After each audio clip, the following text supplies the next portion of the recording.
Hello, and welcome to the Saladcast on Saturday, the 13th of November, 2021. I'm your host, Dan Train. Joining me today, Zachary Burgess. Rob doesn't have a pop filter, so he had to be in Mexico for that one.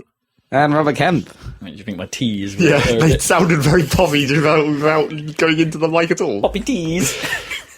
That's good. It's like going to be my new takeout joint. Like, just come on down to Poppy Teas. We got all your favorite teas: Earl Grey, English breakfast, poppin' candy. You know, Poppy Tea special. Come on, pour that into your tea. Just put that poppin' candy straight into that tea.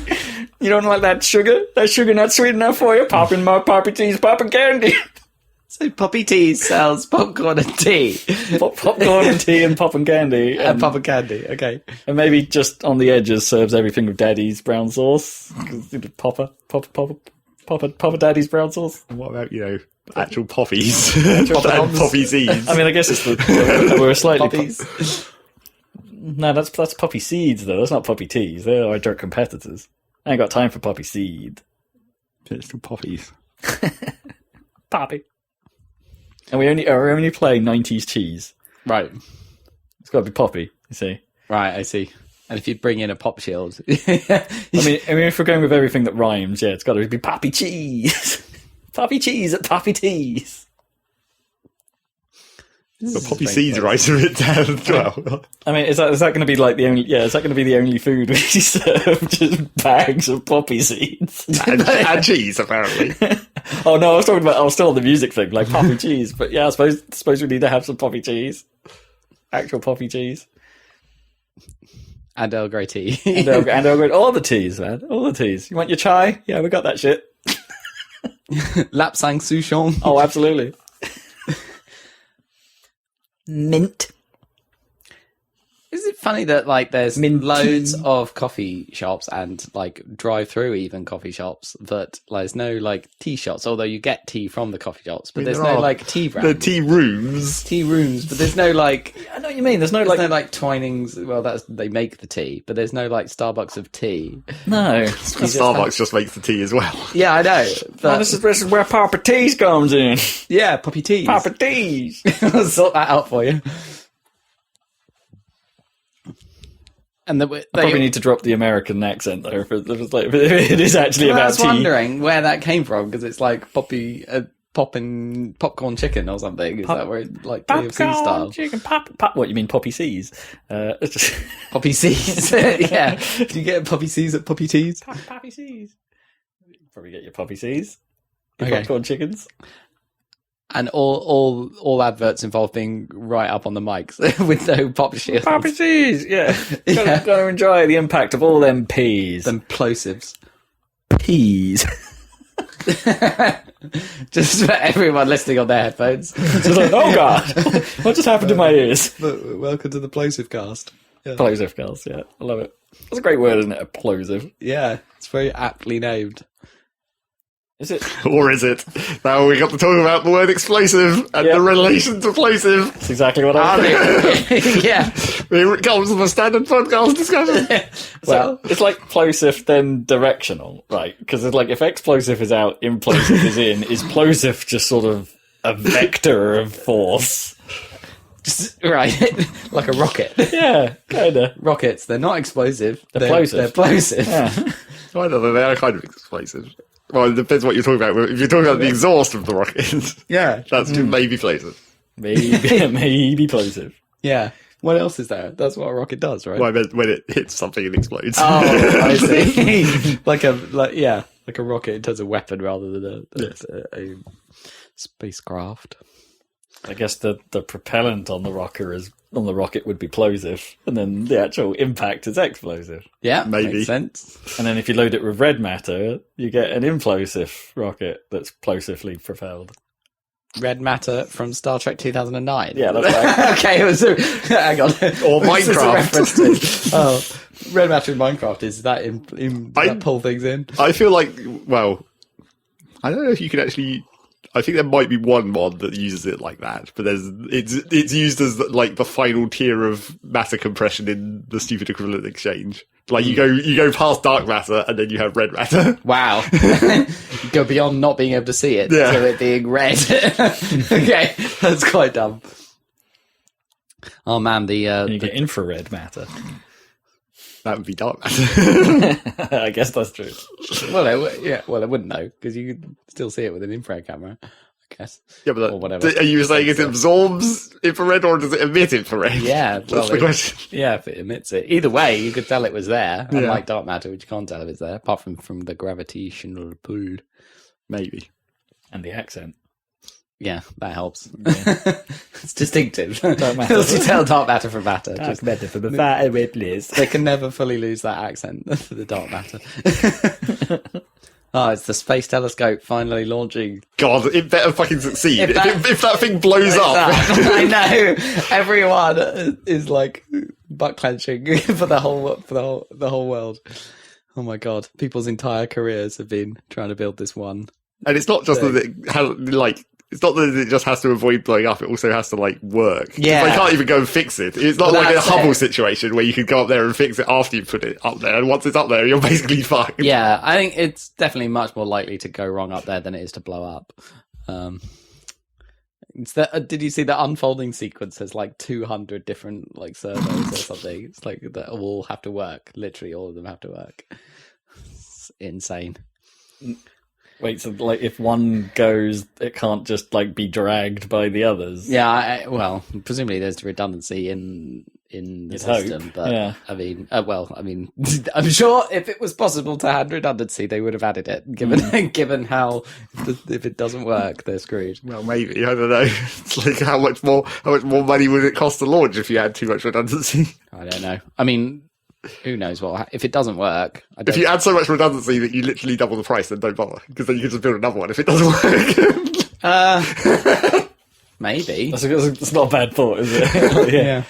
If it literally doubles the cost, don't bother. Build two. Unless there's always something that fails, in which case build two isn't going to work.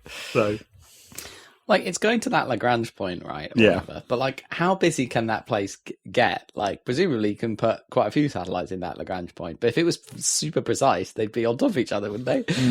Well, it doesn't have to be that precise, is the whole idea. Right, yeah. Because you're actually orbiting, like, nothing, essentially. Right, yeah. Because you don't actually sit at the point, you orbit around the point. Yeah, essentially. Okay. The dead zone. Right, okay. So there's space. Yeah. Still space up there for other...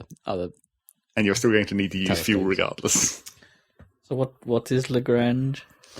It's a Led Zeppelin song, I think.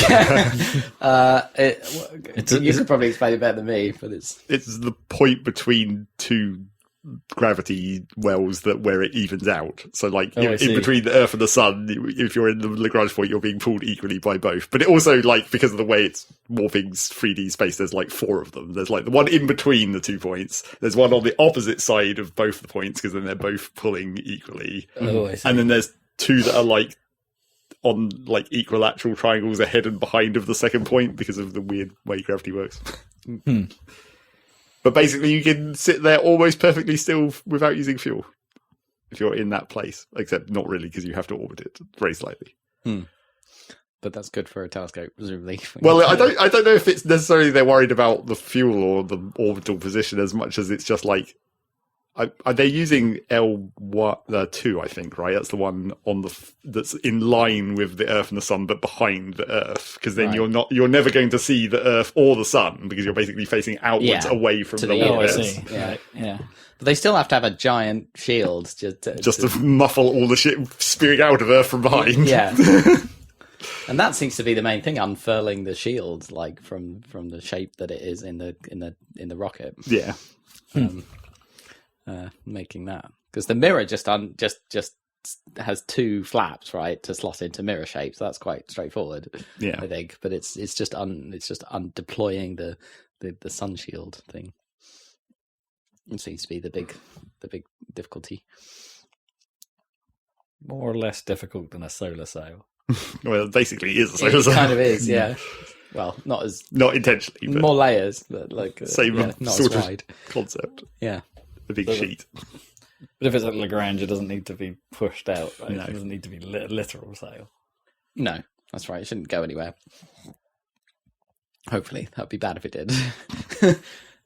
What are they planning to photograph with this thing? Everything. Everything. It's like a super Hubble, but in a different, presumably in a different wavelength range, isn't it? More of a radio telescope than the Hubble is. Mm. But yeah, it will be a massive deal. Get some really good pictures from it. I hope it's a massive deal. Black Friday's coming. Yay! Get yourself a new space telescope. Get your space telescopes for cheap now. Come on down to Curry's PC World. We got NASA satellites that fell from the sky. All the knockoff telescopes that didn't quite make it. We got them. We picked them up. I also watched another sea of random space things. I watched a video about the company that's attempting to do like spin launching, where you just attach the payload onto the end of an arm and then just spin it and then just huck it. So Nice. chuck it straight up. The ultimate yeet. Yeah. Yeah. Oh, that's so cool. So cool, but probably not actually viable. Like, obviously, this company is all big marketing speak at the moment when they're still in the test phase. But Then do they need to have some sort of barrel just to make sure it goes the right direction? no, you time the release. That's what you get. Yeah, I know, but that's the part that sounds ultra slightly dangerous. Yeah. No, not really. Not more than a rocket launch in general. Maybe. I don't know. There's something like with a rocket launch, you might be able to have some level of control after it's gone. Well, I mean, it doesn't throw it entirely into orbit. It still has to have an actual rocket part after the throwing part. Oh, okay. So Just the throwing part gets through the dense atmosphere and, the main area you'd use all the rocket fuel. And But then there's some actual flight later. Yeah. I mean, I know a rocket launch is pretty violent, but surely it's all about the satellite not getting squashed while it's spinning around. Oh, yes, that is the problem with the Yeah. spin launch. It gives a ridiculous amount of G-force. But supposedly it's actually fine because of the way it spins up to speed gradually. It's not like a shock G-force, it's like a continuous G-force. Yeah.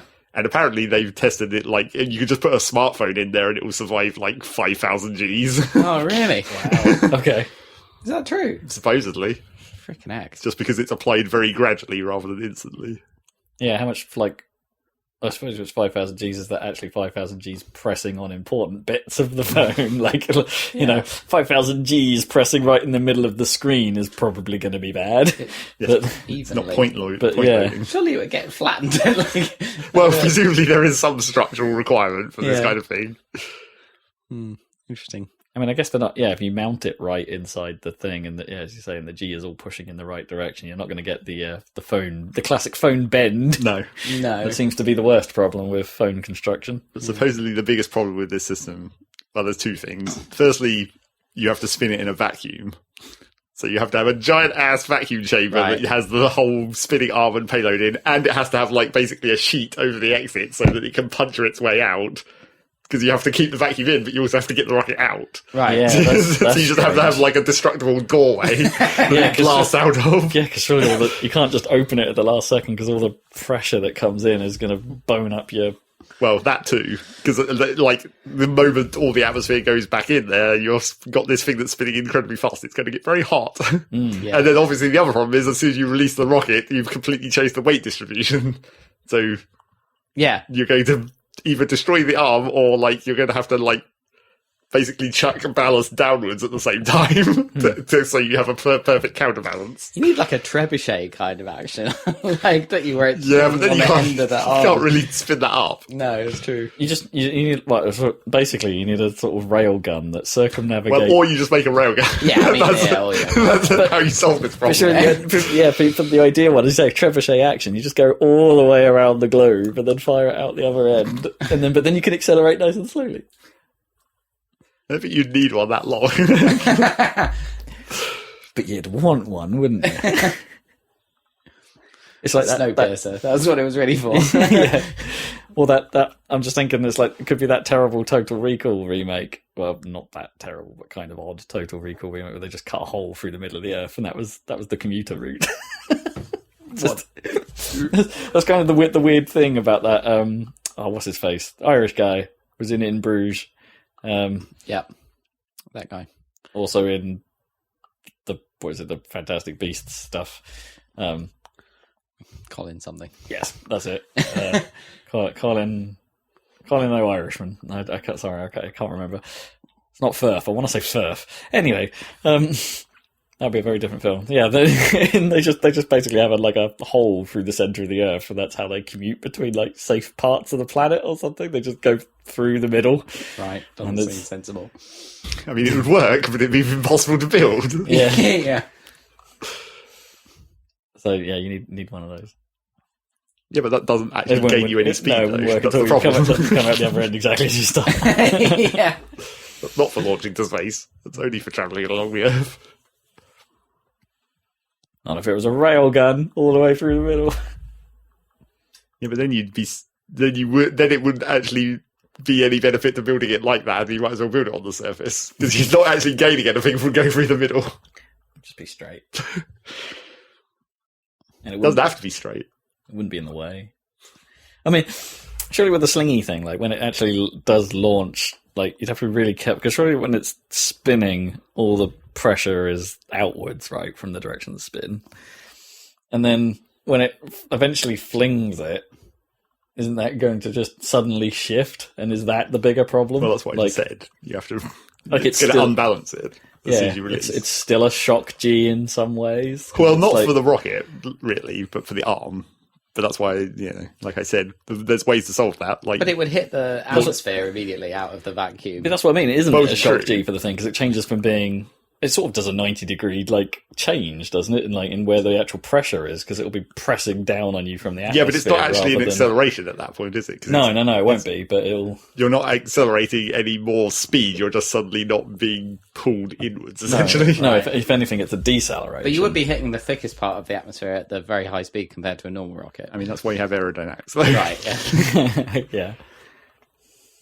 And presumably hypersonic aerodynamics in this case. Yeah, but usually a hypersonic plane is designed to fly pretty high before it gets hypersonic. Thin atmosphere. I mean, it's not like you can't shoot a bullet out of a gun. That's true. That's true. That's fair. Yeah. For very tiny payloads, just shoot the sky. Yeah. I suppose it works with artillery and stuff as well. Space news. Space. Talking about that space news, I saw that Dune. Yeah. Which I've already spoken to Dan about. There's a little bit outside of cast, and I'm trying to solidify my thoughts into some kind of podcast-friendly manner. Yeah. Not sure I can. It's just so basically, it's too average to have an opinion on. I mean, kind of. It's like it's tearing me apart, Lisa. It's sort of like there's a lot of elements I really like about it, but is it like because it has that Villeneuve style, man? It's like it's just oozing with it, and it's very much his style. That Hans Zimmer score that goes along with it, hoo-wee. It's pretty good. Although we did have some complaints about the sound balance in places. Like it seemed like maybe that was just the cinema I was in, but like Zimmer did overpower some dialogue in plots in places. Yeah, I mean he's wont to do that, isn't he? Yeah, and it was just like, okay, that's kind of not quite sure I caught what was happening there, but I think I caught it well enough. Well, quite on the Nolan level of not being able to hear what else going on. Exactly. Yeah. And the sound design for the voice was cool, and that was cool. Some of the general background percussion was kind of neat, and stuff like that. Yeah, it's a decent score. Yeah, and the visuals are you do get. I found myself swept along by all of that in a sort of hypnotic state. I think that's the idea, isn't it? Yeah, but not necessarily engaging with anything else about the film. I think, I kind of wanted to be interested. And I guess that was the thing. I guess I was more interested than entertained. That's actually probably the way to put it. Right, there's quite a bit going on here. There's stuff bubbling, but it's never really explored all that much. And then stuff just sort of happens in the middle of it, and that's never really explored that much. Like things just sort of go wrong, the situation doesn't go quite to plan, and it's never really explained why or who or how, and it's like so you're left kind of going, well, that's all the interesting stuff, and none of that's here.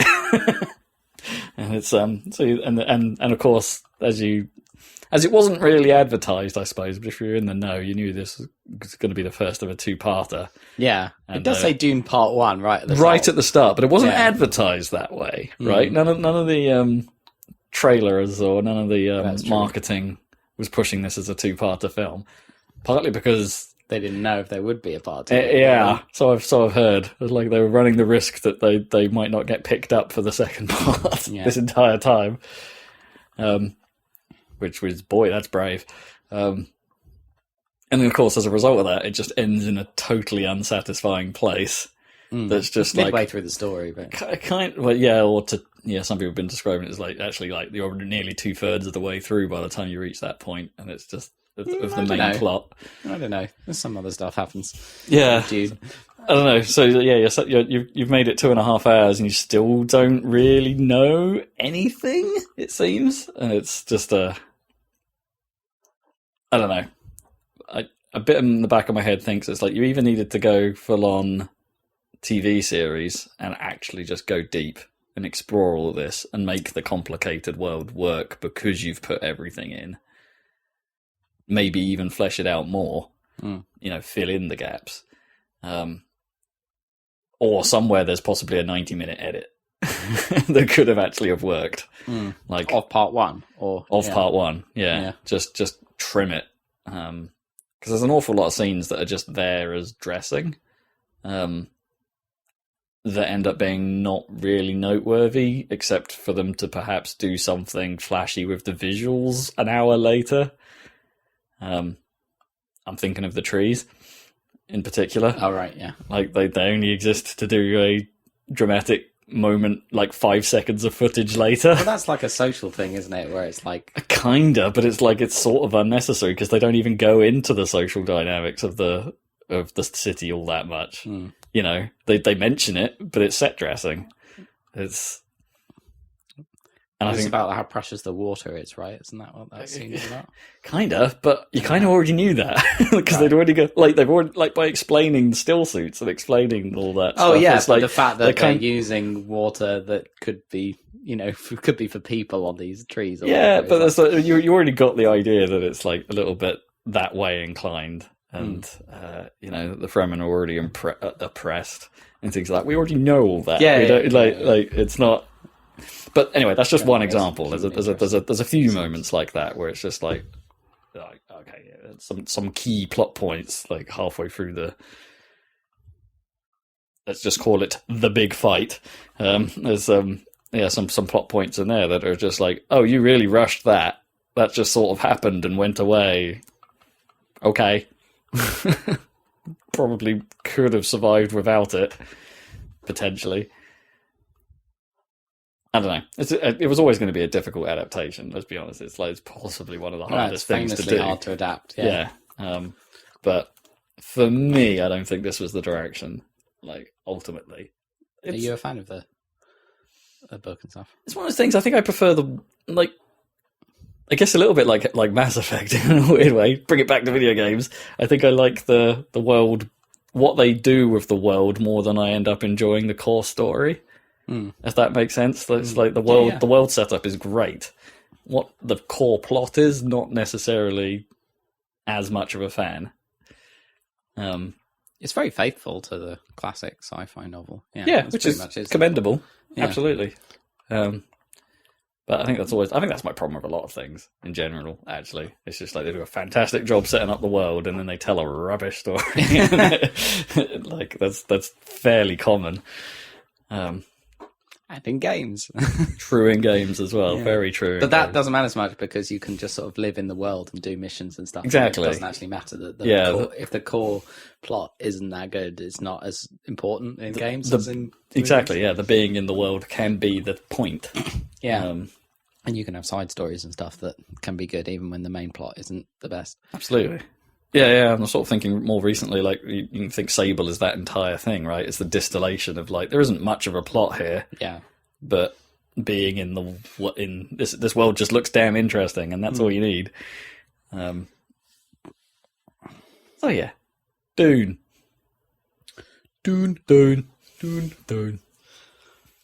saw Dune. I saw Dune. We're done with Dune. I saw the Edgar Wright film. Oh, yes. Yeah, last night in Soho. That was quite good. It got better as it went along. I was a bit worried at first that it was a little bit TV-ish. I was like, oh no, this isn't quite Hollywood level. Is that just sort of in the way it's shot, you mean? I think maybe it was the way it was shot initially, and also, like, maybe it's just because it was set in... It was like started in Cornwall, and right. it just sort of felt like a British TV show at first, but then it started to get more visually interesting when all the craziness starts. You get that in general, like with like Brit stuff. Where it's it's like that worked fine for like stuff like Hot Fuzz, because it's like this deliberately. That's the point. The joke. Yeah, that's the joke. It's deliberately kind of contrasting the crazy Hollywood action movie with the down to earth. That was the joke. Whereas in this, it's not a comedy in that way. I mean, it's funny in places, I'm sure, but it's not one of those.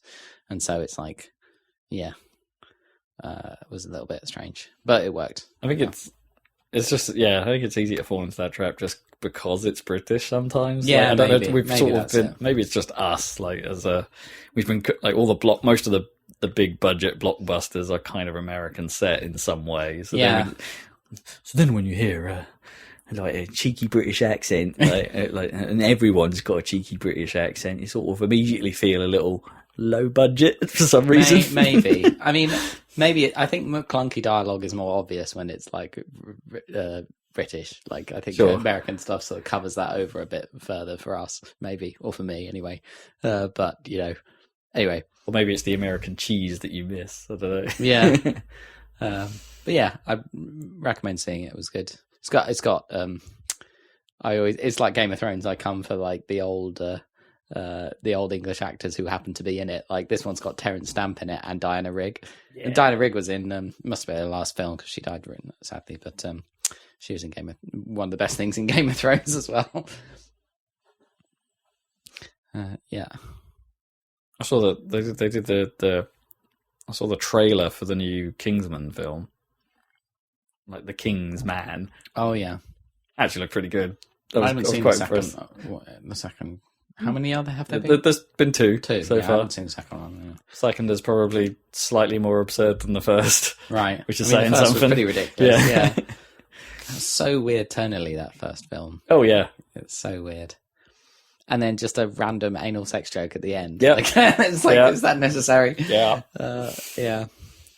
In that respect, maybe they get the second one does a better job in not doing that. But I thought it looked quite good. Also, Ray Fiennes, doing like he's no longer he's just trading M for some other M. Right. Comedy M. Yeah. That looked alright. But I'm all about that Matrix next, obviously. Yeah. Obviously. Who knows? I mean, like we say, I thought that trailer was surprisingly intriguing. Yeah. But it could be pants, but it could be good. Who knows?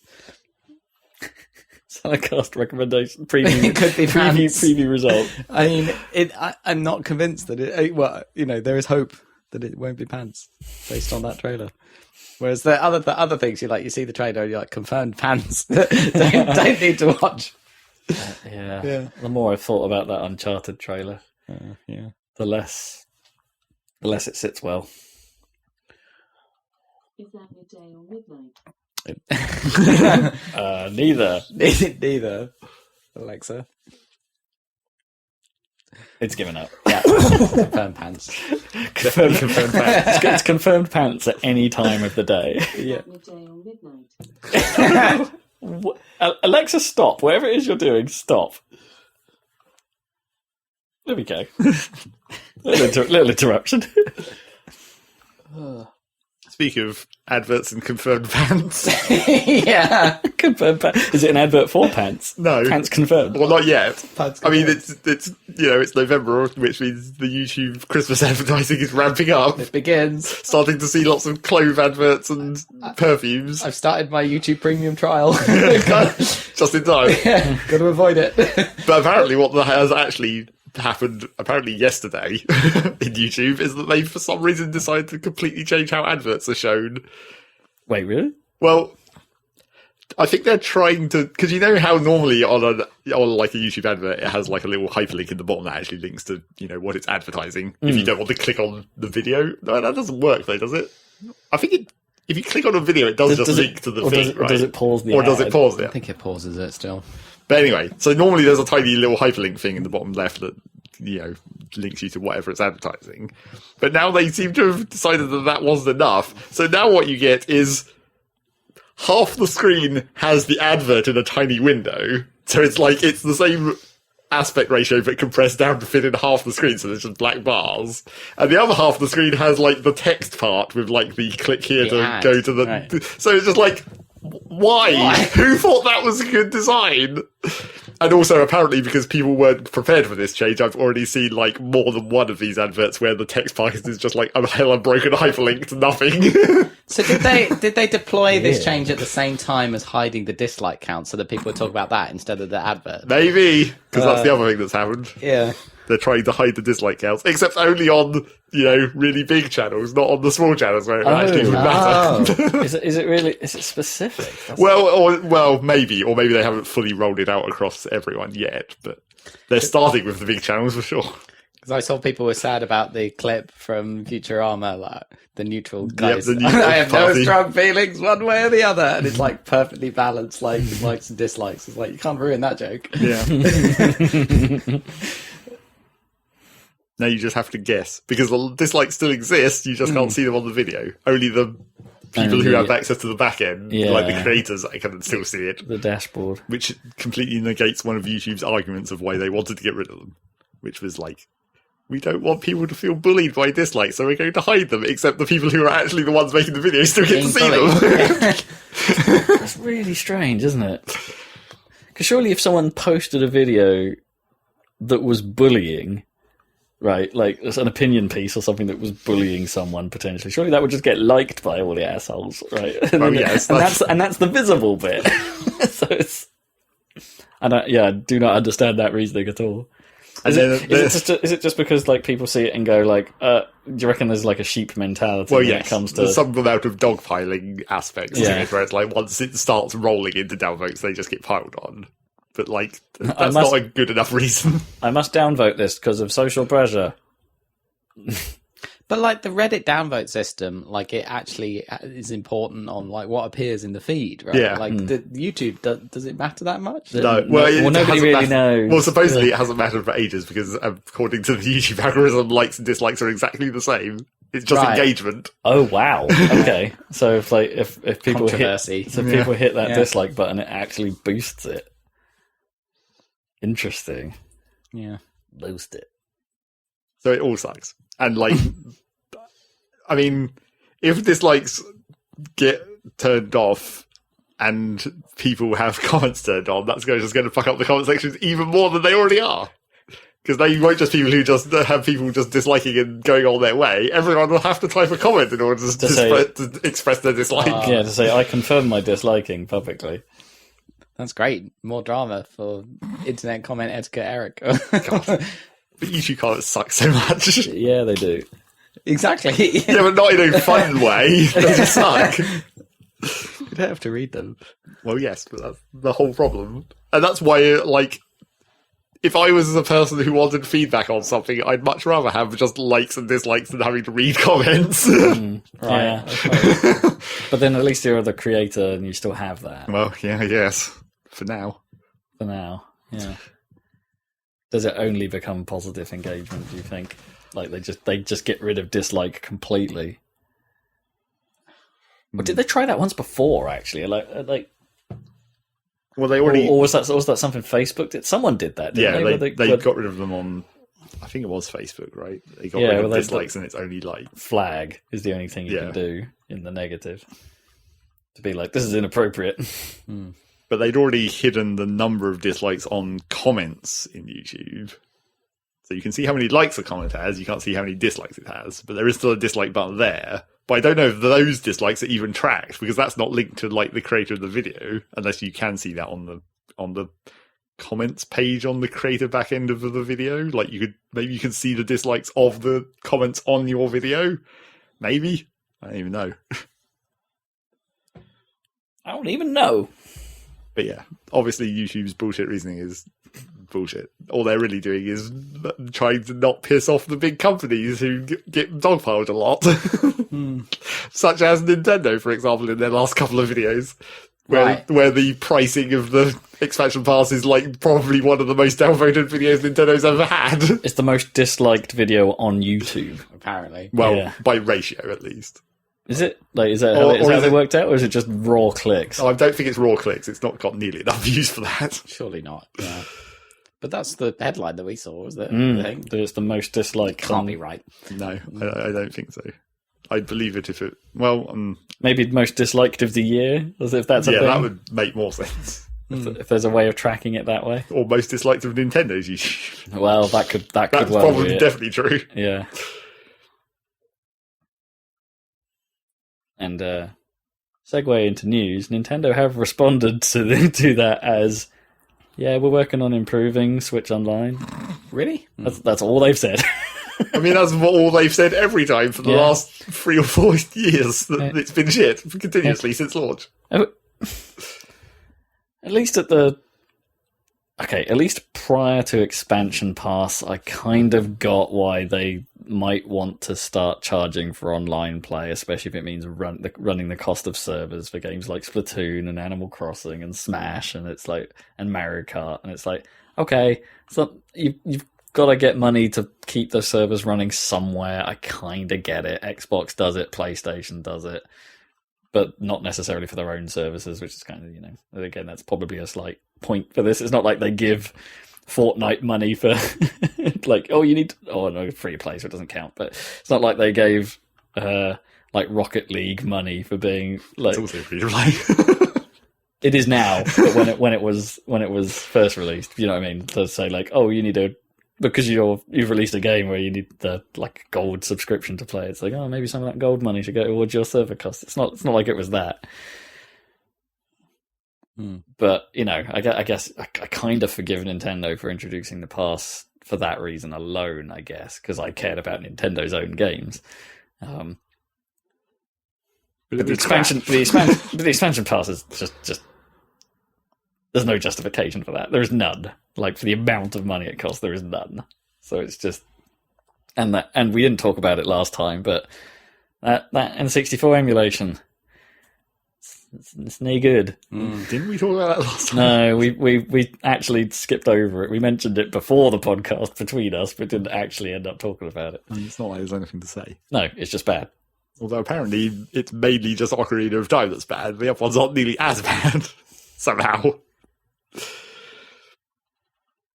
I think I saw... Yeah, Ocarina's the one that's been doing the rounds because, like, the fog, the classic N64 fog is kind of crucial to how that game looks. Sure. And they didn't do that right. So I can possibly see that for other games that's less of an issue.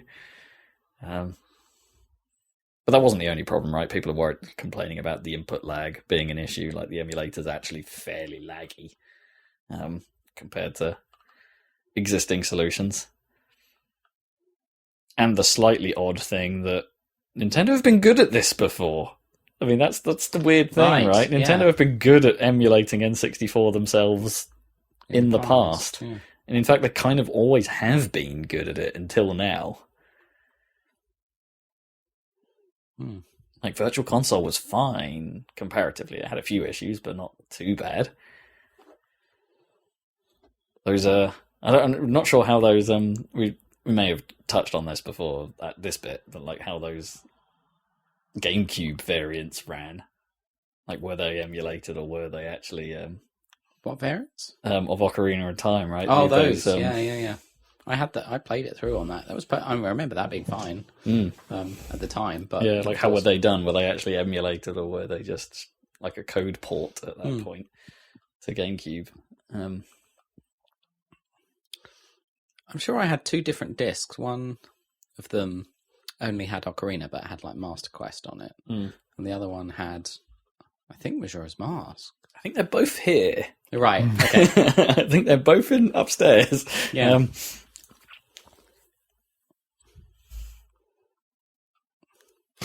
Maybe we can run those when we come to record them. Yeah. Yeah, true. Because you can just straight up put GameCube discs in PCs. I've done that before. Oh, what? Will Dolphin just run it like that? Or... Well, assuming that Dolphin continues to work in the way those older GameCube emulators did, then yes. Like even like PC CD drives even have the slot for the smaller size discs. They do, so you they? can just shove them in there and it's totally fine. They do. I don't know how long it's been since I've opened the CD drive on this PC. Yeah. Does it have it does have the notch. Nice. It is notched. Notched for GameCube. They know. They knew what they were doing. I wonder what point those notches existed and why. Must be a standard from the 90s. It's just like it was a standard, but like, what did they think those discs were going to be for? Do you remember when the CD-ROM was new and like the ones that we had at school had the caddies? Yeah, they were weird, weren't they? For some reason. Giant. They were like giant, terribly made floppy disk like holders. I mean, was that meant to be metal flap? Was that like some kind of early CD-ROM thing, or was that like school grade where it's like we need to protect the discs by putting them in this enclosure so children can't touch them? It could well have been that. I would believe it. It depends how well the disc is actually like wobble proofed in there, I guess. Well, I don't know how those containers actually work. Like, is it like a floppy where it just opens a flap and then reads the disc through the flap? Yeah. It's literally that. Yeah. It just opened a huge... there was a huge metal slider, like a floppy disk, and the drive would push that away, so the laser could still do its normal work. I don't know what disc we were using. It was just in Carter 95. I think, why have any other disc apart from in Carter 95? Or was it the Microsoft... musical instruments or something like also routes, so you can plan your trip to Scotland. Print out the directions. I think I've talked about this before on the cast as well, but there was this disc I always remember that Needham Market Middle School had. It was called like the Garden of Unearthly Delights, or something. There was just it was just a gallery of pictures that people made using a fractal engine or something, wasn't it? Like. Maybe. It was like that maybe some optical illusion stuff. Maybe, yeah. I don't really remember. Wasn't all that interesting. I mean, that's just basically like... That's just like the expansion for Encarta. It's just like, here's some more images, because that's all that we actually use CDs for at the moment. Yeah. This is multimedia. Yep. We've just about got video working, just. For the... There was like... Yeah. There was like one or two... I remember, was it Ipswich School? I think they had some sort of chemistry program you could load up and just watch cesium explode. Oh. Is that not just part of Encarta? Was it part of Encarta? Maybe. I just remember that, just going to the, like, right, let's have a look at the explosive chemical section. It's like, ooh, phosphorus burns real good. Yeah. Because Windows 95 came with some videos when you installed it. It had, like, a Weezer music video and, like, a... Edie Brickell one, or I think they changed it at some point, so maybe it wasn't Weezer. Right. But I remember you're right. There might be something else. Did it have like a version of like little boxes or something as well? Like, there's some audio clip somewhere buried in Windows XP of someone going little boxes, little boxes made of ticky tacky little boxes. Or maybe that was just something my brother put on the book. I honestly have no idea where that came from. The mystery origin of some of the stuff we had pre-internet. Yeah. Where did things come from? Random floppies. You know, in Forza Horizon 5, one of the car horns you can unlock is the Windows XP startup sound. Oh, nice. All I want is, hi, I'm Army Armstrong. I'm going to master. If it's weirdly, overly compressed, terrible sound. I'm Army Armstrong. Yeah. Hey, I'm still in here. So games. Sort of segued there. Because there's no news. There's very little news. We could talk about is it a disaster, but the somewhat crap show that is GTA Definitive Edition. Right. Is it actually just called GTA 3 Definitive Edition, or is it GTA Trilogy? Trilogy. GTA Trilogy. So you got your 3s, your Vice Cities, and your San Andreas. Well, yeah, the 3 series, I suppose. Basically, yeah. But like, shouldn't it be called GTA 3 Trilogy technically? Because it's a weird title, isn't it? yeah, I know GTA 3 was obviously a smash hit, but I think Vice City and San Andreas were way more popular again. Oh, yeah. There's loads more people who played San Andreas than GTA 3. That was where they nailed the formula, honestly. The GTA 3 is like... Yeah, Vice City's pretty nailed. Yeah, that's what I mean. Yeah. It's like GTA 3 and... is experimental. yeah, didn't quite stick the landing, but they got there in the next one. Indeed. Anyway, that thing is a bit of a bug-ridden hellhole. Does it have all of the original licensed music? Because that's no, apparently not. What? Apparently it's got. Why even bother? Apparently it's got a great deal of it. Oh, okay. But there's some gaps. Right. There's some stuff they weren't able to bring back. Fair. Okay. It's probably impossible to get all of it, but that Vice City soundtrack is probably the best licensed video game soundtrack in history. Possibly. It depends what's missing and what they... Did they replace those tracks with something else, or did they just leave gaping holes? That's... I'm sure they would have sorted it somehow, but... Yeah, it's not that. That's the problem. No, so... First impressions, like, with these things, like, seem to have been good. Like, the lighting improvements generally are quite praised. It's like, hey, this is a good thing. It makes it look like a bit more modern than PS2 era flat lighting, fairly flat lighting that you had back then. Mm-hmm. But even that has a slight issue in that there are parts of the game where they haven't really... I guess it doesn't seem like they've gone through like every detail in the environment and been like, oh, the new systems create a problem here. Right. Because there are certain parts of the game that are now impossibly dark. Yeah. Because there's no real lighting going on there. It's all procedural and they haven't actually put the time into it. Yeah. To the point where, like, some of the reports are that people are like, oh, there's no amount of settings in the game alone that helped me. I had to go and change my TV settings to bring out what was going on there. See what was even happening. Yeah. They must have play tested the games all the way through, at least. Yeah, so maybe it's off the beaten path or something like that. Yeah. But yeah, so there's that. There's like some of the new texture work doesn't has that problem that a lot of remasters sometimes do, where they haven't remastered everything. Yeah. So some of the texture work is a lot less good, Yeah. worse quality Doesn't than other places. Some of the tessellation in textures is apparently poor, so like texture edges don't line up, leaving to wonky areas of the map. And there's just straight up bugs and like physics glitches and things that weren't there in the original games. Like they've added problems rather than taking them away. Yeah. Yep. But the controls are improved, so you can find it easier to reach those glitches. I don't know. Whatever, man. I already played all those games. Yeah, I know. And we probably own them all already. Yeah. So we could just play those original versions, probably without hassle on PC, right? They probably still work just fine. Yeah. I don't know if I've actually got... Well, I've got the original disc copy of Vice City on PC, but I don't know if I've got it on Steam. I think I've got San Andreas. I had San Andreas. I don't know where my copy's gone. I didn't like it all that much anyway. I didn't really play very far into it, but I'm sure I had a copy at one point. I always thought that, and you can hear it in the trailers of the Definitive Edition.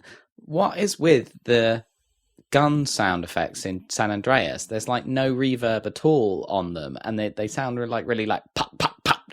And I've never understood why. And no one else seems to talk about how they sound terrible, and they don't sound like guns because there's no boom to them at all. They're just like pop pop pop pop, and it's like. That's really weird for like a big budget game with lots of gun. Were they like recorded from a distance or something, which is how they sound at a distance? You don't really get maybe it's accurate, but I mean, it didn't. It just doesn't sound like any other game to me, and it just sounds really shit. I always thought it sounded bad. It sounds fine in like modern GTA games, and also in previous ones, like the first pass at MCC Reach's guns, which was just like weirdly washed out and awful.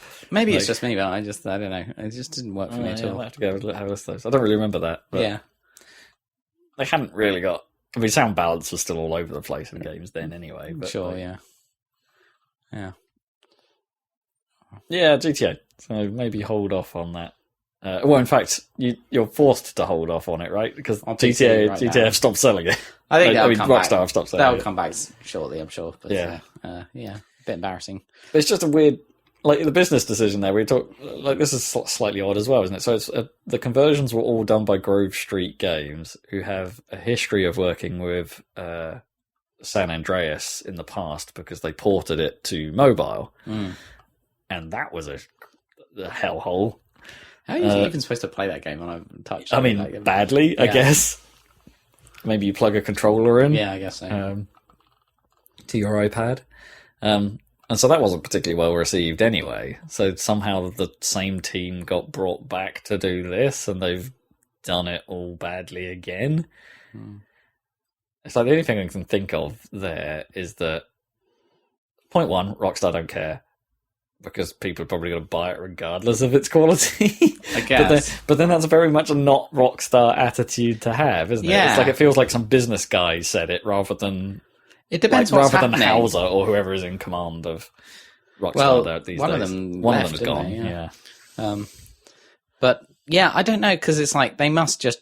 Presumably the true Rockstar is just hyper-focused on the ultra-secret project that they're working on, which presumably is GTA. But like the same thing would have been true before Red Dead Redemption 2 came out. It's like they just keep re-releasing stuff, and I suppose there's a whole division probably working on GTA Online or whatever.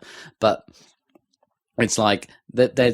It seems like there's a corporate side that is just milking their massive cash cows as much as possible, and then the rest of the team are just in secret mode, like working on the giant game for how long? 10 years, maybe. Yeah. In the terms of their cycle now, probably. When would they have started on GTA 6? I mean, who knows, right? How long will they work at? I mean, there's a good... How much of the core team have just been on not Red Dead Online, GTA Online, before shifting over to 6? Because they must have split between GTA Online and Red Dead 2. I think they worked, because the original Red Dead was Rockstar San Diego, but I think Red Dead 2 was more of a everyone in the world kind of Yeah. thing. Every team had to come together for that one, So apart from the GTA Online team. Yeah, but then presumably they're doing Grand Theft Auto, but who knows? How long will it take to make? Yeah, well, it's still a little ways off, I would have thought. Yeah. They'll announce it at least a year before it comes out. But yeah, so that it's just it seems like there's a corporate side of Rockstar that just they're the ones who are saying, well, it's the third generation. Let's get our trailer for GTA 5 like #1 billing on the PS5 reveal or whatever. It's like that's those people who are doing that, and they must be the people who've got Grove Street Games to make this definitive edition thing. Yeah, just put probably. it out. Yeah. And if that money just goes into, I mean, I don't know, buyer beware, right? Because if that money just goes into development of the giant new thing that the people are working on, then They can't be short of cash. Come on, it's I know. No one is short of cash ever. The whole point of remakes isn't that they're running out of money; it's that they just want more money. That's why everyone's doing it. Yeah. Well, there you go. So maybe More money for less effort. Except in the case of like perhaps the smaller studios that sometimes a remaster happens as an attempt to gauge interest in revisiting the IP. I mean, that is a thing, but it doesn't often happen with smaller studios and projects, I guess. Like that approach happens to big things still. I don't know how much I'd recommend those GTA games today. We wouldn't have had Crash 4 without the Crash Bandicoot remaster, for instance. I don't know about that. Like, it seems more like the remaster was a tech thing rather than an enthusiasm thing. Maybe it was quite a long time before Crash 4, but yeah, you might be right. Some of these things we just won't know, right? We'll never know. But that argument comes up every now and then. That it's just like, oh yeah, they're gauging interest for a sequel.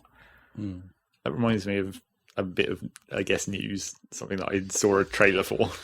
Going back slightly, but I saw there was not really even a trailer. It's very much a teaser of a new SteamWorld game.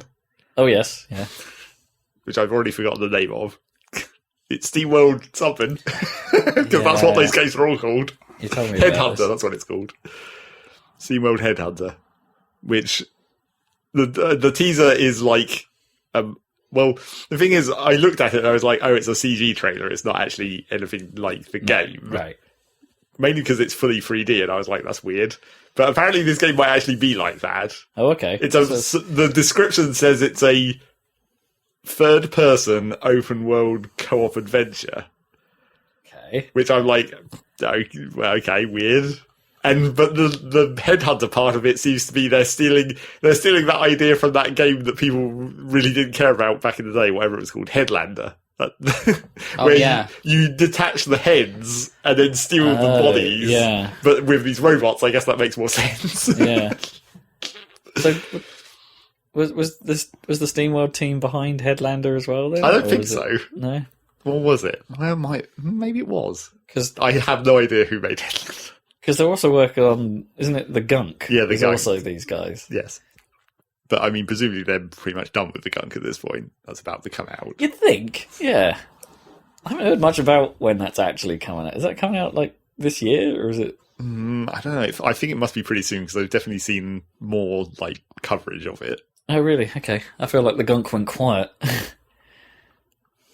But yeah, quiet-ass Gunk. They're, after the Gunk, there's like, let's go back to those robots again. Let's give people what they want. Yeah. Go back to the SteamWorld robots. Now in 3D! Apparently. I don't like the look of it that much, but then again I said the same thing about the Gunk, basically, where it's like, they should stick to 2D engines. Yeah, maybe. Make it fancier, but keep it in their 2D style. I know, I'd quite like to see what they... Maybe I need to watch this trailer, but I'd quite like to see what they do with SteamWorld in 3D. Sure, although again, it's very much a teaser, so even though the game is probably in 3D and whatever, it may still not look like that. Sure, yeah. Maybe they stylize it up a bit more. Yeah. And how will it fit into the timeline? Because it's definitely Wild West-esque, but, you know, the Earth blew up. Oh god, no, it definitely wasn't this team that made Headlander. Headlander was made by Double Fine. Oh, right, yeah, that's right. That's what I thought. And then nobody liked it. I don't know if it didn't review terribly. I think it had just that one note. That was its problem. Yeah. That it didn't really go anywhere with it. I think that's another game I have a copy of. Video on that at some point. We'll get to it in the A to Z when we eventually stop playing Ocarina. Or long series of games.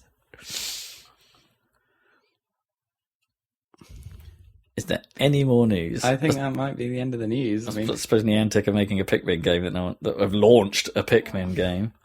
I mean, that Pokemon Go is still going. I mean, I actually know people who like still regularly go on there. Yeah, I mean, we saw kids walking through Needham the other night that were actively just had their phones out. Well, they were walking with it. That's not unusual. They were also playing Pokemon. Yeah, exactly. They were walking. It was just this little kid walking with his dad. Like they both had like phones out, playing Pokemon Go together, and it's like, oh, that's actually quite sweet. And you know, it's hard to tell what the fuck this Pikmin thing is, but it's clearly just a pedometer, right? That's all it's going to be. Right. That's all it looks like, yeah, because we watched the damn trailer for it, and there was absolutely no indication about what you do in this thing other than take steps and have a number go up. I mean, I suppose it built into everyone's phone already. The steps. I don't even know how many steps, but I can probably find out. Yes, but you've got to gamify it somewhat, so you've got to breed more Pikmin. You've got to have a separate number apart from the number of steps that also goes up. There's the steps. Yep, mine's on my home screen. it's just right there. I mean, you know, breeding more Pikmin. I mean, they could implement some Pokemon Go aspect. Like, instead of gyms, you'd have, like, you know, enemies in the world that you have to collect a certain number of Pikmin to defeat or whatever. Sure, they did say that there was something about picking up items and then having the Pikmin drag them to places for you. Yeah. But presumably with you going there. So basically it's just a reskin of Pokemon Go, is what we're saying. Kinda. I mean, that seems to be all Niantic do, right? Yep. All the games look the same. Yeah. I guess because it's just a map. Yeah. Right? The map, they don't even have like a different skin on the map, really. No, it looks identical. That same green grass that's on all of them. But I guess the other side of the coin with Niantic is they're shutting down that Harry Potter game already. Thank God. we don't need. You just say we don't need that many. Like, no, I'm saying that one was bad. So was it actually bad, or was it supposedly, or was it just that Harry Potter's not that hot anymore? How hot is Harry Potter these? You still get like big crowds outside freaking like the shop in King's Cross or whatever. Sure, and I think was it the The studio theme park, yeah, thing still in popular. London is still Oh, hot. the studio thing, and then there's the Yeah. theme park in America or whatever. Well, I think it's probably Still safe popular. to say that Harry Potter is more hot than Pikmin. That's what I thought. yeah. Yeah. Yeah. It's like there's gonna be most people in the target audience for this. Like, they have never heard of Pikmin. I would have thought I mean, it's quite obscure. I'd argue that quite a lot of even people that only Even people play. who are old enough to play the first one didn't. Well, not even that, but people do like modern. I people guess who- families that have a Switch now, right? They and had haven't a too Wii, much- and now they have a Switch, And don't but have they've still never heard of Pikmin. Exactly, yeah. It's like those people that have only really been exposed to core Nintendo because it's the family-friendly machine for their kids. Yeah. It's like they probably still haven't. There's no like Pikmin character for Mario Kart or anything, is there? No, No. you can't drive around the. I mean, you circuits, get Captain Olimar Olimar. and Smash, and that's about Yeah. it. And Smash has so many weird properties. That nobody But would no one probably knows, get. yeah. Yeah. I mean, I remember it was when Melee came out, and we were like, Marth? Marv? Who the shit is Marth? Who's the kid from Earthbound or Ness. Yeah. Ness. People Oh, don't know well, yeah, who he was he in the is. very first game, wasn't Yeah. he? It's like, what? Yeah, Ness. Mother 3? I mean, that was maybe more surprising than Marv. Because, like, even if we didn't, I think Fire Emblem was probably marginally more well known than for Earthbound. Yeah. I'll show you around. Is it Earthbound actually did get a US release, didn't it? But not the subsequent ones. Yeah, Mother. And Earthbound was Mother 2. Yes, Right, yeah. and it actually took. I think Earthbound came out before Mother 1 in the US, Oh, wow. and then Okay. they've never released Mother 3. Yeah, which is why there's so many, like, fan translation jobs for that. Yeah, Anyway, Pikmin Niantic, yeah. I mean, Pikmin Bloom. could be cute, but, I mean, it's going to steal all your datas. Yeah, surveillance game. And sap your Batterina. Battery like nothing else. Patrolina. Batterina. Patrolina. Yeah. It's what smaller devices have now. There's like smaller batteries of Batterinas. The Patrolinas. Like in your headphones. And that's pretty much news. Yeah. I know it's for the games. Not much happening. I mean, Rocket League Season 4 is coming, so, you know. Another season pass.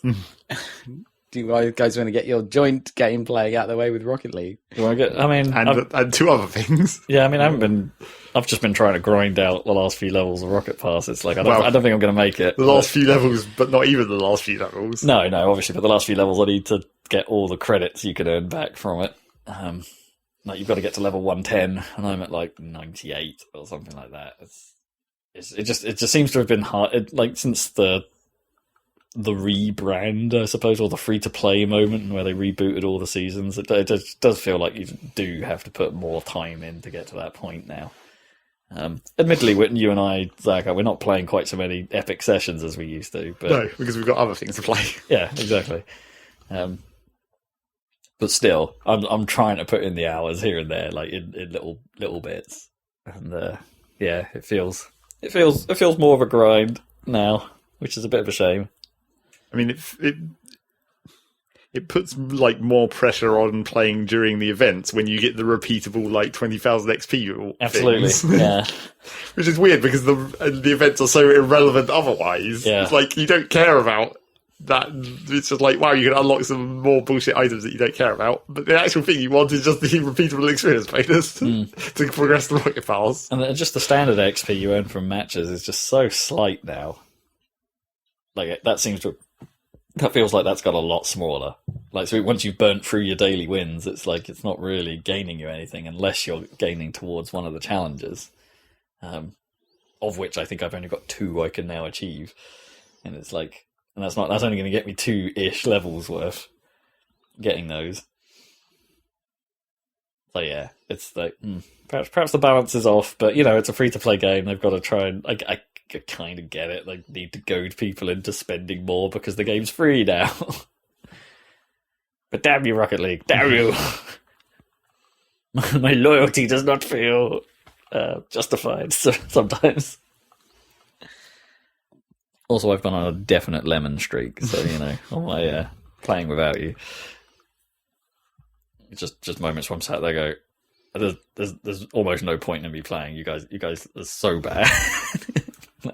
Why are you matching me in these rooms? It's like, I very nearly actually for real turned the chat off the other day. ooh. Well, not because of anything, but because I kept thinking about it. Because I've always been saying that I was like, I should just turn off text chat and only have like the quick chat things. Yeah, like most online games, and just play it as if it's a console game. Like most things, the good interactions are so few and far between. But I booted up Rocket League and I was thinking that I was like, while I'm in the menu, maybe this will be the time where I'll actually bother to turn that off. But then I didn't. And then the first game I got into, someone started typing and complaining about shit, and I was like, damn, I should have. Yeah. No, I won't talk about that here. I was about to go off on a tirade about someone specifically, but yeah, let me not. Yeah, let's me keep not. that down. But I've still like, it's still a insufficient, like, the reason why I still haven't turned it off even after all this time is because, like, well, I'm not bothered by it that much, and sometimes it's just funny to see what dumb things people are complaining about. Absolutely, like, sometimes it's hilarious. Looking at what's going on here. Yeah. And also, what game are you watching right now, kind of thing? And also, if you don't have it on, how can you ever report people for saying horrible things? Absolutely, yeah. Which is literally the only thing that people will ever get reprimanded for in Rocket League. Because, as we've discussed previously, there's no actual penalty for being a dick game-wise. No, although I wish there were. I went through a phase. I made the mistake of playing it on Xbox. Right. Well, for a little while, which led to the inevitable in that I crunched another controller. So I've got to repair a damn Xbox controller again. Admittedly, it was one of the ones I've repaired in the past, so it's like it was probably bound to go, so that's okay. But also, like, I don't know, maybe I just ended up constantly being matched into competitive games where one of the players was idling.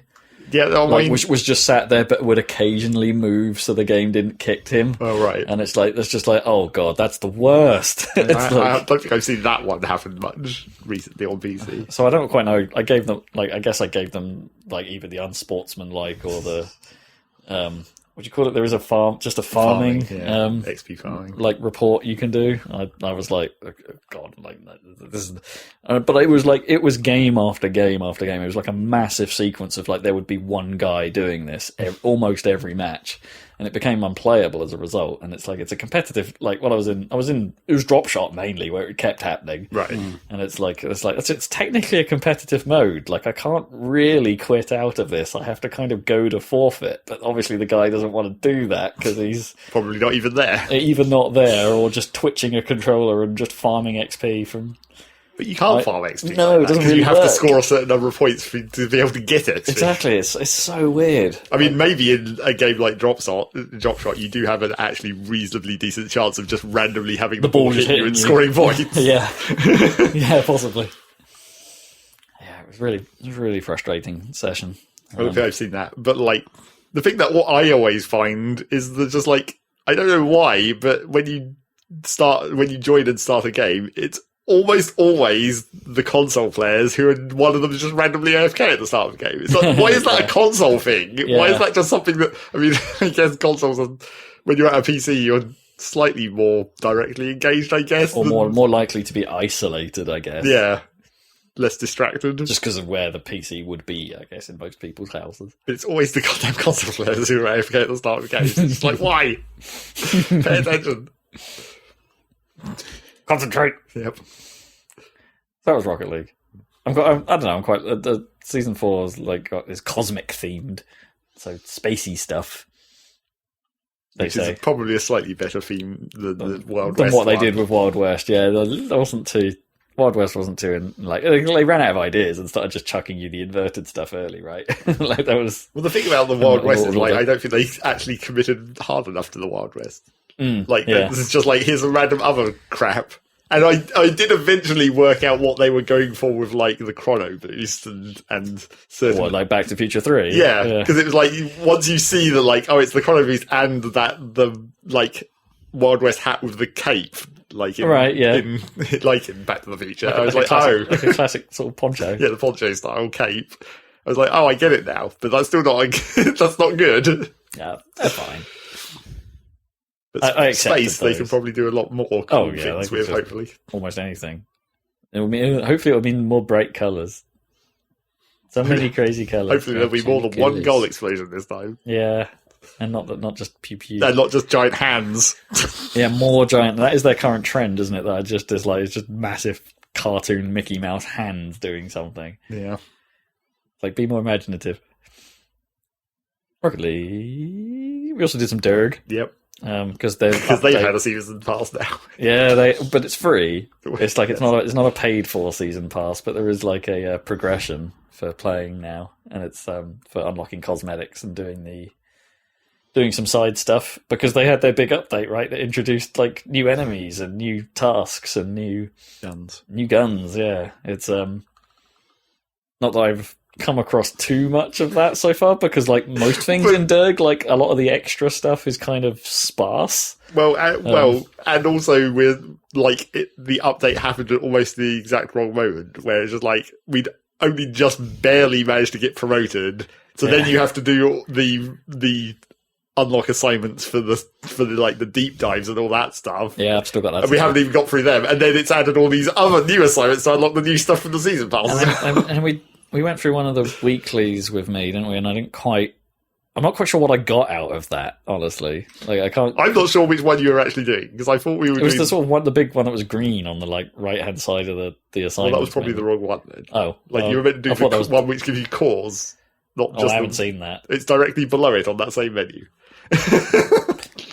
It was on the right and it was green. Yes, there's two on the right. There's one that's like weekly assignments, which is just for extra XP, essentially. And then the bottom one is for the weekly cores. Oh, I didn't see the weekly cores on. I don't know if it was in my list. I don't remember seeing that at all. I mean, it's possible we might not have unlocked that, but otherwise I wouldn't know how you'd have access to that. Yeah. Like, what would be the trigger to unlock that otherwise? Yeah, so I'm pretty sure I did the just weekly assignment one then. But even then, that still took, like...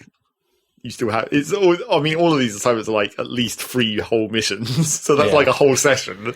I mean, yeah, a lengthy session. Those missions aren't short if we're like doing what we do, which is to normally just try and get everything we possibly can. And we still haven't even done a deep dive as well. No, we unlocked them. We still haven't actually done one. Yeah, you just find a moment where I've got more time. That's what it is.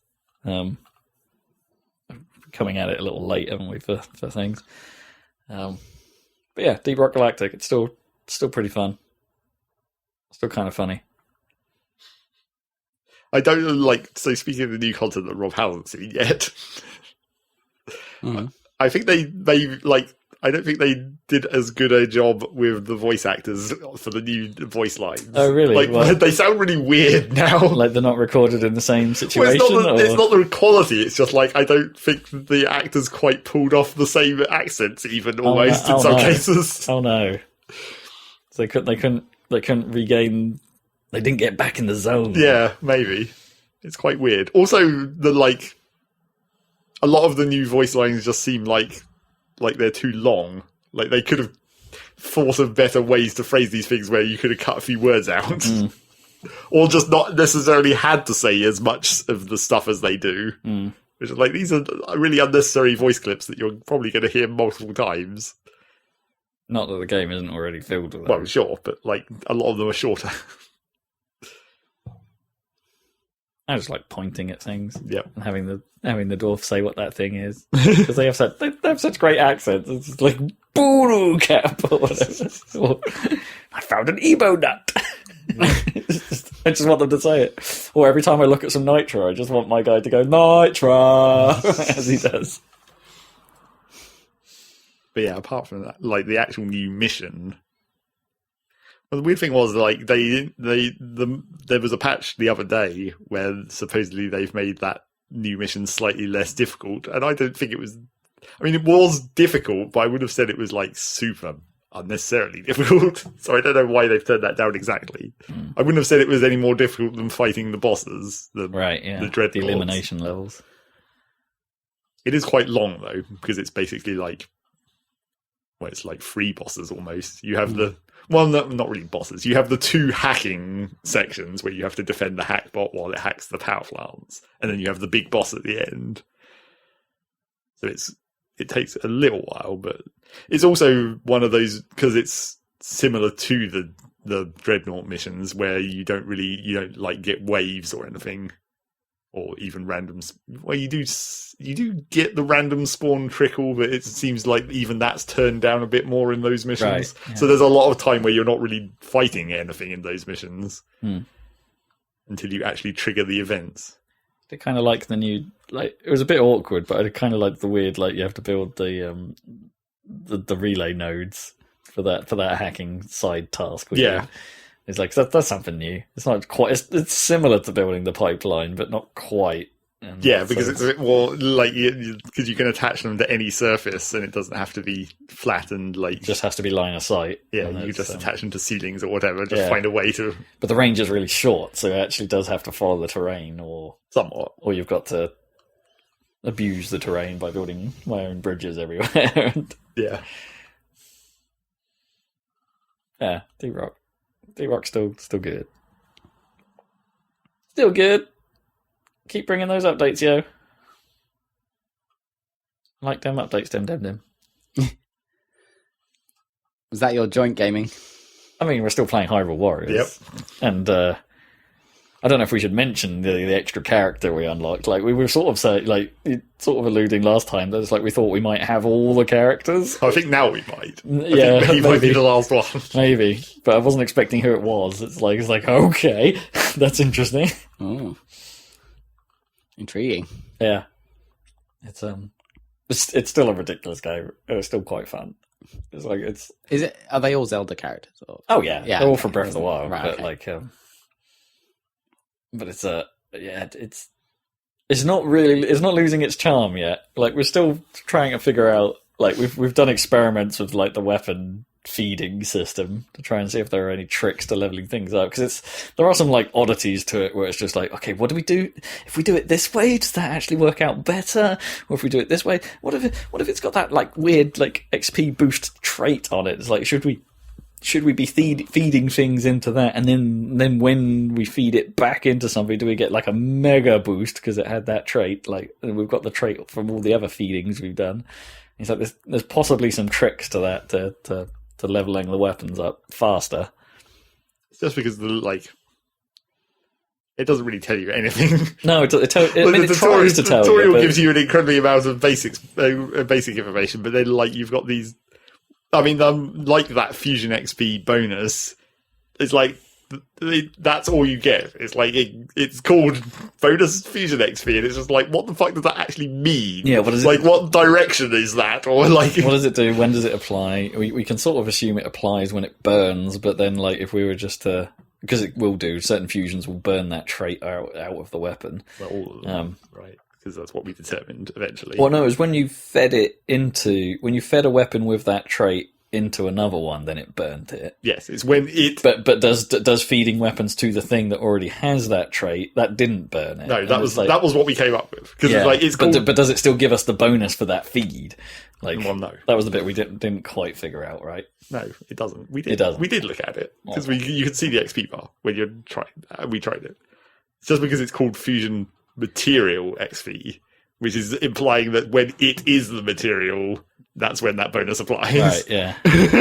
but then theoretically, that means every fuse you do into it, like you'll get 50% back out. Well, yeah, I mean that's what we came up with in the end. Yeah, so that might be a trick. If you have one of those Fusion Material XPs, you actually use that as an XP generating weapon, where you feed all your junk into that one, and then feed that one into the thing you actually want to upgrade. Anyway, that's all on the weird outskirts of it. It's like the weapon system is kind of odd, but kind of cool. Because of its complexity as well as its unknowns, because it's just sort of, I kind of like that in a weird way. It's like, yeah, it doesn't explain it, but it's like, oh, but that means we we get to mess with it a bit and so try and figure out. I do feel like that it would be nice if that menu had like better sorting options though. Yeah, probably. Because it has the traditional like Breath of the Wild hit button to sort inventory, but just like Breath of the Wild, any order is completely useless because they don't actually give you an order that makes any kind of sense.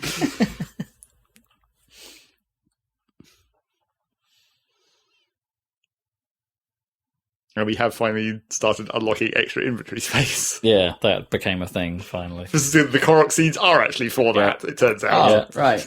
Do you get the little the dance and everything? Well, you don't get the dance. Band. Technically. You do kind of. Yeah. Yeah, you do still get Yahaha a lot. And it really annoyingly pauses the game. Yeah. Which is, in single player, totally fine. In co-op, very abrupt. Right. Because it pauses it for both players, just while one player gets a nice little zoom in on the Korok going, ha ha ha. Right. Although also pretty funny, because sometimes it doesn't fully pause all the physics. So, like, any corpses of enemies that you just hit are, like, still flying floating away during the pause. They still just keep going. I mean, that's one of the best hilarious things about how the game handles that, because obviously a lot of the specials happen in slow down time, or they pause everything around you while they're doing the animation, and that tends to happen even from the other player's perspective, so they could be like casually just running around doing fights while over there everything is just paused and being weird while this special attack happens, unless you get involved with it, and then you can sort of break stuff out of that pause, can't you? We've kind of cocked each other up at times by pushing enemies out of the special animation. Yeah. which is really funny when it happens, being like, no! Why did you do that? I'm going to push more enemies into it, surely. Yeah, exactly. But that's kind of the problem. Most of the push stuff just sort of, you just barrage right through it. Right. Like, you can't really gauge the distance of some of the pushes. Especially Daruk's, right? Yeah. Where you're just rolling, trundling for ages, just carrying all or of you the do the alternate thing that Rob kept doing when we were doing this other mission, where every time I lock the boss into my super attack, Rob would just roll against him, which doesn't push him for some reason. It just be have this giant rolling ball in the middle of this animation. I'd just be like Sonic grinding him down, which does so little damage. Yeah, it's totally useless, but it looks funny. But that's kind of thing. I like. You end up just doing things in this game because it's funny rather than effective.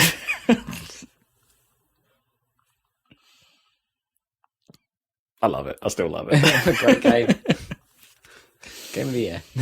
we just don't know how much of it we've got left. That's the other thing. It's like there could be loads still. Well, I mean, originally we were like, well, it's chaptered, but there's no indication of how many chapters there are. But there is also like the weird like completion thing on the main map where it's like those little people that light up when you've completed a certain number of side quests. Yeah. Which judging by that, we've got to be less than a quarter of the way through this whole game. Barely scratched it. Because I don't think we've even had a mission in every area of the map yet. No. Well, maybe. The middle bit between the desert and the snow area, I don't think we've had one over there. Ah, no, you're right. Yeah. And we haven't had a main mission in the jungle yet, but we have had side missions down there.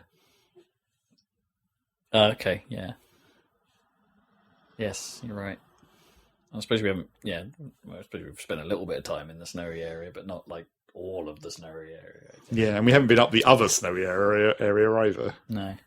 With the I mean, presumably we will, because Zelda has to go up there for the shrine thing well, not with the dragon at this point, probably, unless the dragons just show up in this game, which they probably will. They might, yeah, because this game is nuts. There's a good probability they'll turn up somehow and be like a boss fight or something. Somehow, or maybe they'll just be a flying minigame. Yeah, exactly. that wasn't the flying minigame. Or maybe you'll fight one of the dragons in Rivali's beast. Oh, right. Yeah. Yeah, that'll probably happen.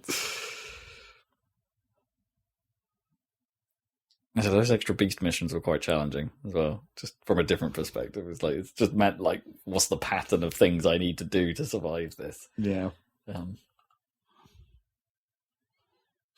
Anywho, we'll show you some of that later, Dan. Sure. It is madness, but in all good ways. So what you've been playing on your PC then, Zag? Well, not too much else. Like I played. Well, okay. There's the old thing I played just the last couple of days. I was back into Autonauts, not because it's updated or anything, just because I saw a video of someone playing it. I was like, oh yeah, I'll go back into that for a little while. But I don't think I really don't remember whether I talked about it before on the podcast. But I don't think I've played it that much since they like expanded the programming a bit. I think I maybe did mention it, and maybe I also hadn't played it very much when they did this. But, I vaguely remember, yeah. They expanded it out because you at first you could only have repeat loops, and you'd have like a condition on the repeat, and you could break out of the loop if it turned into an infinite loop. You could have it so it automatically breaks out of it, but that was all you had. But then they added like actual ifs and like stuff like that, so it gives you a bit more precise programming control to be able to do the fancy things, provided you can still fit it in the very limited number of operations you have to work with. But yeah, I've been fiddling around with that. But again, still getting back through the start of the game again, where it's just like setting up the bot factory. That's the actual important part of the like the setup for that game is like you actually want to automate just making bots, so you can not have to do that yourself. And just every time you need more bots, you just pull them out of storage. I was going to try and ask, kind of like I was trying to remember along what vein is like, because Autonauts sounds too much like a little bit like, oh, maybe it might be on the space engineer side, or is it more on the factory side, but with more things walking around the place. Yes, it's like a factory, but like the inserters are mobile. Yeah. Things walk about rather than are there still belts? No. Okay, so things carry stuff rather than belts. I think another thing that was added since I'd played, and I never got to this point in the tech tree, but I think there are like trains. So you can still have railways to transport shit around. Although I think this is like some of the other factory games that I've talked about before, where it's like I can't imagine how that would even be useful. Because like the map is so small anyway, like I can't imagine a situation where I'm ever going to need to transport a huge amount of items from one side of this map to the other, really. Especially because of the majority of stuff you just make locally, I guess. I mean, there are some fixed resource deposits, like the metal deposits and the coal deposits.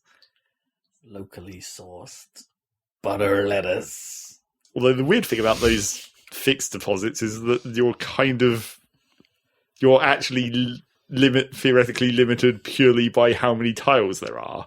Because when you command your robots to mine them, they target a singular tile, but while a robot is mining a tile, it blocks anyone else from interacting with it. So theoretically, the number of tiles on the map would be literally the maximum number of bots you could ever have doing that. I see. Right.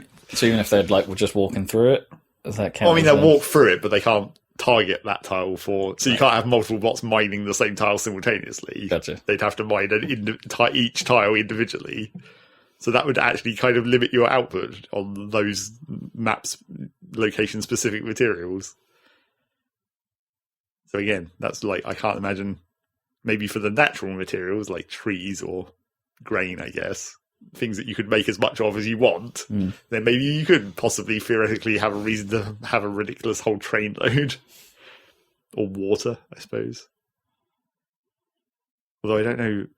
The trouble with thinking about high volumes in that game is it's very limited by like the actual speed that the robots interact with stuff. Like if you want to fill a barrel with water, you're literally having a robot with a bucket pick up a bit of water and then pour it into the barrel, which is kind of inherently a slow process. I mean, you could make an infinite number of robots doing that. But then you've got this like big lump of robots just jiggling backwards and forwards between the lake and a barrel, I guess. And there's meant to be there's the next patch, which was announced in like June and still hasn't happened.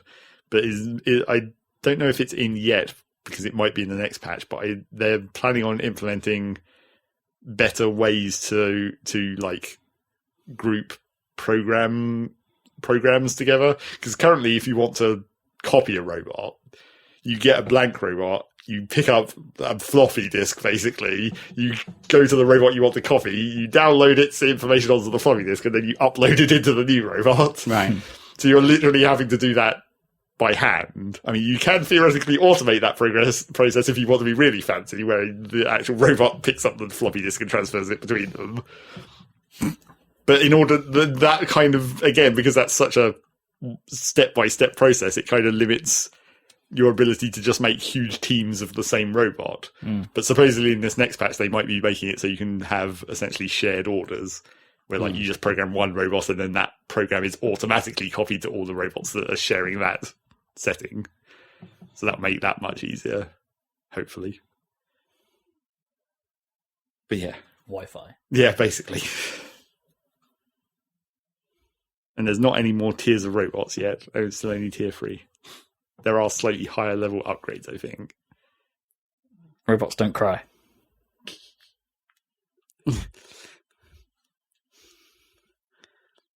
Not when they're near. Oh, and the other thing that I guess I hadn't used before that is like another thing that I'd read the patch note for, so I thought it worked differently than it actually did because I read the future patch note. Oh, for this upcoming patch, right? Whereas, like you could just push a button to shout, which in theory you can use to control robots remotely. Like you can have a bit of programming in the robot where it's like, if you hear the shout, then start this bit of code. Oh, that's good. But at the moment, you just have the shout button and that's it. Whereas the future patch note is like you're going to be able to actually basically have it so you can control what you shout. So you can trigger multiple different things with shouts rather than just one. But I think at the moment, I think there is a way that you can tell robots to shout. Maybe. I'm sure I remember reading that patch note, but I don't really know whether that's present patch or future patch again. And that would be part of the program, so then you could have it echo around. Well, but then you could tell the robot to shout something different. Yeah. Right? Because you're limited to only having this one specific shout at the moment. But if you can still program the robots to shout specific things, you could chain it into a variety of options. Yeah, pretty much. I think the way it's going to work in the future is because you already have signs that you can type text onto, and then those are linked to like a zone. So if you want to have a mobile zone, you link it to a sign because then you can just pick up the sign and move the zone around with the sign. Okay. But supposedly the future patches, they're going to make it so that what's written on the sign, if you're holding the sign, then you can use the shout button to say what's on the sign, basically. Okay. So that will allow you to customize it rather than... Because I was thinking it would be just like a chat box, right? You just open the chat box and type what you're ready to say.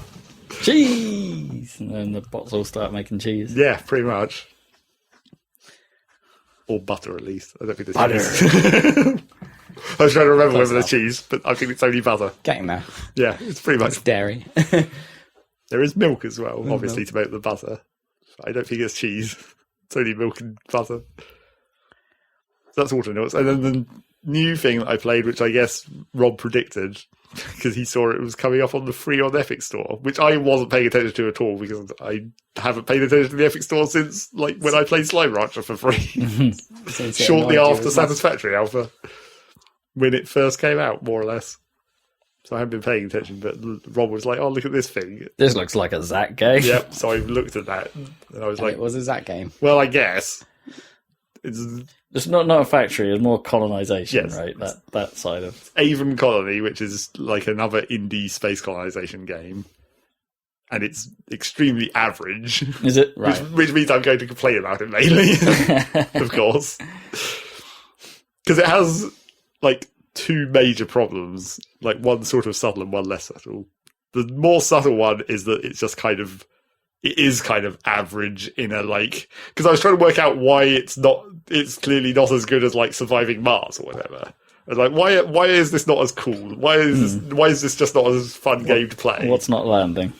And I think the problem there, well, there's sort of two problems in that problem as well, where Problems inside problems, oh god. One of the problems is, like, there's a lot of systems that feel like they were never expanded on, basically. Where it's like they or maybe ideas that were sort of borrowed from other games but not expanded upon or, like, integrated properly. Like, there's some kinds of enemies that will attack you, although those only appear sort of later in the game. But earlier in the game, you get like sandworms that pop up, and they just like spew a bunch of acid in the vicinity, basically, randomly. Not exactly very much, even. But the thing is, like, there's nothing to do about that. They just appear randomly, and apparently it's quite rare for the acid to even actually hit your buildings, so they're almost completely irrelevant. So, like, the game makes quite a big deal about them in the first mission they appear, and when they pop up, it even has, like, a little sort of targeting cursor on them to show that they're an enemy or whatever. But there's no way you can interact with them, and it's almost completely irrelevant anyway. It's like, those are the kind of weird systems. Like, there's also, like, every winter on this planet, you get lightning storms. So you have to build lightning rods to protect your buildings from taking damage from lightning. But then that's just it. It's like they've implemented this system, and it's such an incredibly minor thing that you just do once, and that's it. And It's just not that interesting. No. Because, like, maybe every now and then they should perhaps take damage or something, and at least have the maintenance as a thing you do. Because, like, building the lightning rod is preventing the maintenance. Like, Yeah. if you didn't have the lightning rod, it would be you'd have to maintain the buildings. I But you build the lightning rod, and it just negates that. But yeah, and then... Or maybe there should be an maybe you just build them and it's a cost, or, like... Yeah, but that's not fun either, really. No. It's not an interesting mechanic either. You think there'd be something? And then the other problem on this front of it, like, not being as... Well, one of the other problems on this front of it not being as cool is just, like, all the buildings only cost nanites to build, and you make nanites by just processing iron ore or copper ore. But I don't think I've ever seen a natural copper ore deposit. You can get it from trading, but I don't think I've ever seen actual copper ore on the map. It's always just iron ore. And then there's also a specific plant you can grow to eventually turn into nanites in case you run out of metal deposits, I guess. But, like, because every building is made of the same stuff, that like, there's no decision to be made there. It's just like, do you have enough of this stuff? If not, just wait a little longer. There's no actual gameplay to that. And the same applies to, like, the system of upgrading buildings. Because, like, every building has at least one and usually two tiers of upgrades. Where it's like you have the basic version and then you upgrade and it gets better. But the trouble is, firstly, you're only spending nanites to upgrade, so it's still just at a nanite cost. So it's not any different cost to building another building. But also, when you upgrade the building, it's only a bonus. Oh, okay, right. So, like, if you have, say, like an air purifier, which can purify a certain amount of air per second or whatever, for a certain amount of power cost, and it employs a certain number of people. When you upgrade that to tier 2, the only thing that changes is it purifies more air. It doesn't use more power, it doesn't use more people, it's literally it just gets better. It's just better. And then the only cost is nanites. And the thing about that system especially is, like, I feel like at some point the developers sort of realized that it was a kind of crap system, because in the build menu, after you've upgraded a building for the first time, you can just build it at the upgraded tier directly from the build menu and skip the actual process of upgrading it. But does it actually then cost you the same? Yeah, I think so. Okay. So you look at the numbers, it's like, yeah, this just seems to cost the same as manually upgrading it. So it's just like, they kind of realised that it was an annoying system. And then they built in this bypass, but, like, not by fixing the actual system. Didn't they even... It sort of reminds me of, like, Civilization, where they sort of did that with some things, right? Where if you got to a certain part in the tech tree, you could start building things that were just straight upgrades from the old school one. But, like, sometimes your old school ones would still be about. Well, it's because in Civilization... Then sometimes there are times where it just upgrades everything for you. Well, in Civilization, it's like the obsoleting of units. And then depending on which game it is in the series, sometimes that's automatic upgrades, sometimes you have to pay gold. Cost, yeah. And then sometimes, like, old school units don't have an upgrade path, or sometimes they have, like, a big gap in the upgrade path where they stick around for, like, an extra long time. Wasn't there, like, in Civ 2, in an early one, like, Da Vinci's Workshop was, like, the ultimate wonder because it actually also upgraded all your units. Yeah. But yeah, it was gold based, wasn't it? I think, usually. In the most recent, yeah. But yeah, sometimes there isn't a path. But I was sort of thinking about city stuff, was like when you obsolete, like, granaries or something, right? Like, don't they become something else, or do they just... I think that depends on the game as well. Sometimes it's like the old one just sticks around. Sometimes it automatically sells the building off and you get the cost back or whatever. Because otherwise it starts looking really weird in Congress. Yeah. But city walls hang around. But I suppose that's true in real life, doesn't it? I always quite like that, especially in the later ones where you build the city walls and then they maintain where they were, not where the city has expanded to. Yeah, and it's like that's kind of cool. It's cool. I always missed the boat on city walls. I never bothered to build them. Yeah, city walls were like one of those little things that were like way down in the tree from the queue of buildings. So it's just like, you got all these important buildings that actually give you like production bonuses and shit. Yeah. And then city walls are only defense. But who's ever fighting? Or who's ever losing a fight enough that a city is getting attacked? I think they're mainly there so that enemy cities can have them. Right? I don't know what it is about me playing Civ, but I seem to attract the ire of the other Civs like ridiculously, and they always come for me, and it's like, oh god. And then the other much larger problem with Aven is that it's basically not finished. Like it is a 1.0 release. I had to actually go and look this up to be like, is this still early access? Because I wouldn't know if. Well, I don't know if they mark it as obviously on the Epic Store, but I think they do still mark it. Yeah, they must have some tag. But I went and looked it up, and it's like, oh no, this is actually a 1.0. They did actually say this was a final product, finished, but it's clearly not. It's not finished. Like, is it a couple years old technically? Or is it a couple years since it went 1.0, or is it a? I think it might be like 3 years since it came out, supposedly. Whatever that means. Yeah, whatever that means. I think it's been around for quite a while because it was on my Steam wish list, so I obviously knew about it for quite a while. Yeah, but it's unfinished in one subtle way and one really obvious way. The subtle way is that there's just some bits that are like in the build menu. There's just like, oh, there's a building that's using the wrong icon. It's using another building's icon, and like in another part of the build menu, there's just like, here's an icon that you can't even click on. It's just it's there and it's sort of you mouse over it, but it doesn't actually do anything or have any tooltips. It's just like weird. Weird. So weird, like what you'd think of as being early access polish going on. Yeah. But then the much more obvious problem of it being unfinished, which I couldn't really find anyone talking about in like reviews or anything, which is weird, but also maybe indicates that people didn't stick with this game long enough to find out, is that if you play through all the campaign missions, it just stops.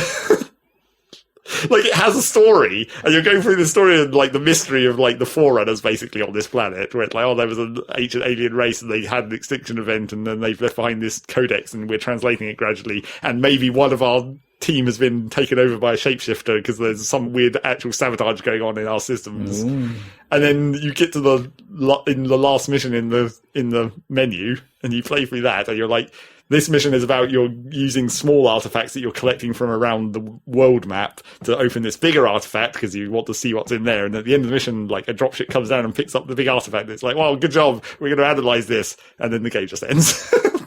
What? It's like, there's no resolution to anything. It's just like the story is just completely uncompleted. It just stops.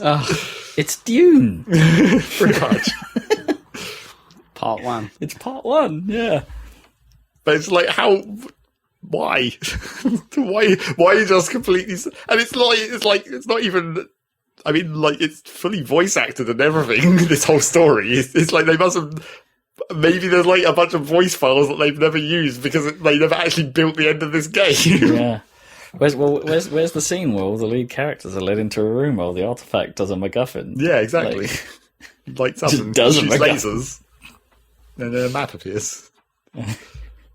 I mean, it felt like there was maybe not going to be more than like 1 or 2 more missions after this point, but still, it is very abrupt. Because the end of the mission, like, dialogue is even like, well, you're finished here, I guess you can move on to your next assignment and we'll take this artifact, and then it doesn't. And also, after this, when it abruptly ends, it doesn't even really show the credits, it just shows the developer icon logo, like, at the start of the game. Oh. And I was like, that's weird. That is slightly strange. But yeah. Oh, bail to splash screen. Bail to splash screen. That was quite weird. It just stopped. But I mean, again, I couldn't find anyone else mentioning this. And I was like, well, maybe that just proves that people didn't stick with it long enough. Yeah. Because when I was reading the reviews, when trying to think about why it's not as good as Surviving Mars, someone was like, it's because really all it is numbers. Like, when you're making food, it's just like a generic plus amount of food number. Whereas in like Surviving Mars, everything is represented by actual physical crates that your drones have to transport around the colony and whatnot. But then Civ is just that, right? Yeah, but it's because this game has so little actual other mechanics. Right, yeah. All you're doing is controlling these numbers. So it's like the simplification of the system to numbers in a Civ sort of way that isn't enough because there's not enough actually going on. Yeah, there's not actually complexity to it. It's just like, oh, my food number isn't plus enough, so I better build another farm. Oh, but then I don't have enough people, so I better build a more house. Build a more house. Yep. So it's just like it's too simple, and it's all about numbers, and there's no logistics to it. So that wouldn't even compensate for it with that. It sounds like it has like, okay, maybe the thing it's missing like is because Civ, when you're in those situations where it's like, okay, we're a bit low on food or something, there's a trade-off in you having to react to that if you want to react to it in that moment. Yeah, like there's a cost to it in some other way. Yeah, like because it will take you time to build the thing, like normally a significant amount of time to build the things to put right the problem permanently. Yeah, and it's a balance. You can never like get everything you need. You have to balance towards whatever you most need. Like if you want a lot of population, you have to balance towards food. But if you want to actually produce buildings, you have to balance towards production. Yeah. Yeah, maybe it's missing that sort of this what is it? The scales. Yeah, the scales of justice. Well, like I said, with everything being made of nanites and everything, there's no opportunity to have like decisions or balance because everything is made of the same stuff. The one currency. Yeah. It's just money. So yeah, I guess I finished that. Yeah, I guess you did. Even though I was very surprised by it finishing. Well, I guess I'm done. I think that was it. I think that was all I played. Well, apart from I've been a bit more satisfactory and stuff, but I haven't really been focusing on anything in particular. Not clearing rocks. No. Or trees. Well, no, they've just patched the last patch, maybe fixed the invincible bushes, but I haven't actually played since that patch. Okay. But I'd already blown them up at that point, so I was okay. I had the explosives. Could you have saved them if you'd waited for the patch? Or? Well, you know, but I'm past the point of caring about biomatter now. Right. I have a coal power plant. Actually, did I build an oil power plant? Yeah, I think I just did. Or did I? No, that's my other save file. I loaded my non-experimental save file into the experimental version just because the save files were getting close together. Like, they were getting towards the same point of progress. But I was like, I think I like my other save file better. Like, I like my progress in that file and how I designed things better than this one. So I went back to that other save where I had already built an oil power plant instead of just the coal. But then I was like, I need to expand this oil power plant. And by that point, the buildings are getting very large. Like, the oil refineries and the fuel burners are massive, which just generally means everything takes up more space. You have to bring more concrete to make more foundations, and all the pipe work gets longer. But luckily, I'd already built like a hyper tube between my main base and that outpost, so I was trundling backwards and forwards. But I don't know. Apparently they've announced that this update 5 is going out of the experimental branch into the regular early access branch by the end of the month, I think. So maybe that will be when the multiplayer part of this happens. Once it's no longer experimental. And I can convince someone else to come and help me. Or start over, I guess. Probably. Do it again. Possibly surprise Kipper action. Well, maybe. But I don't think Kippers sticks with stuff long enough for that. Probably not. He's not a super factory game person, that's for sure. He's slightly a factory game person, just slightly. Not like hundreds of hours. No, he's not committed enough to be employed with Zac by Zac Industries. Zac Industries. No, exactly. Cool. Yep, that's it. What have you been playing then, Rob? Well, I finished Scarlet Nexus. Yeah. Or The first run through. yeah, perhaps that's more accurate to say. I finished the first half of Scarlet Nexus. Mm-hmm. I don't know if I could be faffed to do the second run through. Yeah, I've been. It's another one of those things, a little bit like Dune, where I've really been struggling to put my thoughts together on it because it's like the combat remains really good, like as in like the core gameplay or the core idea behind the gameplay remains pretty decent, and it. I think last time I spoke about it, it got to the point where the complexity of it had kind of ramped up.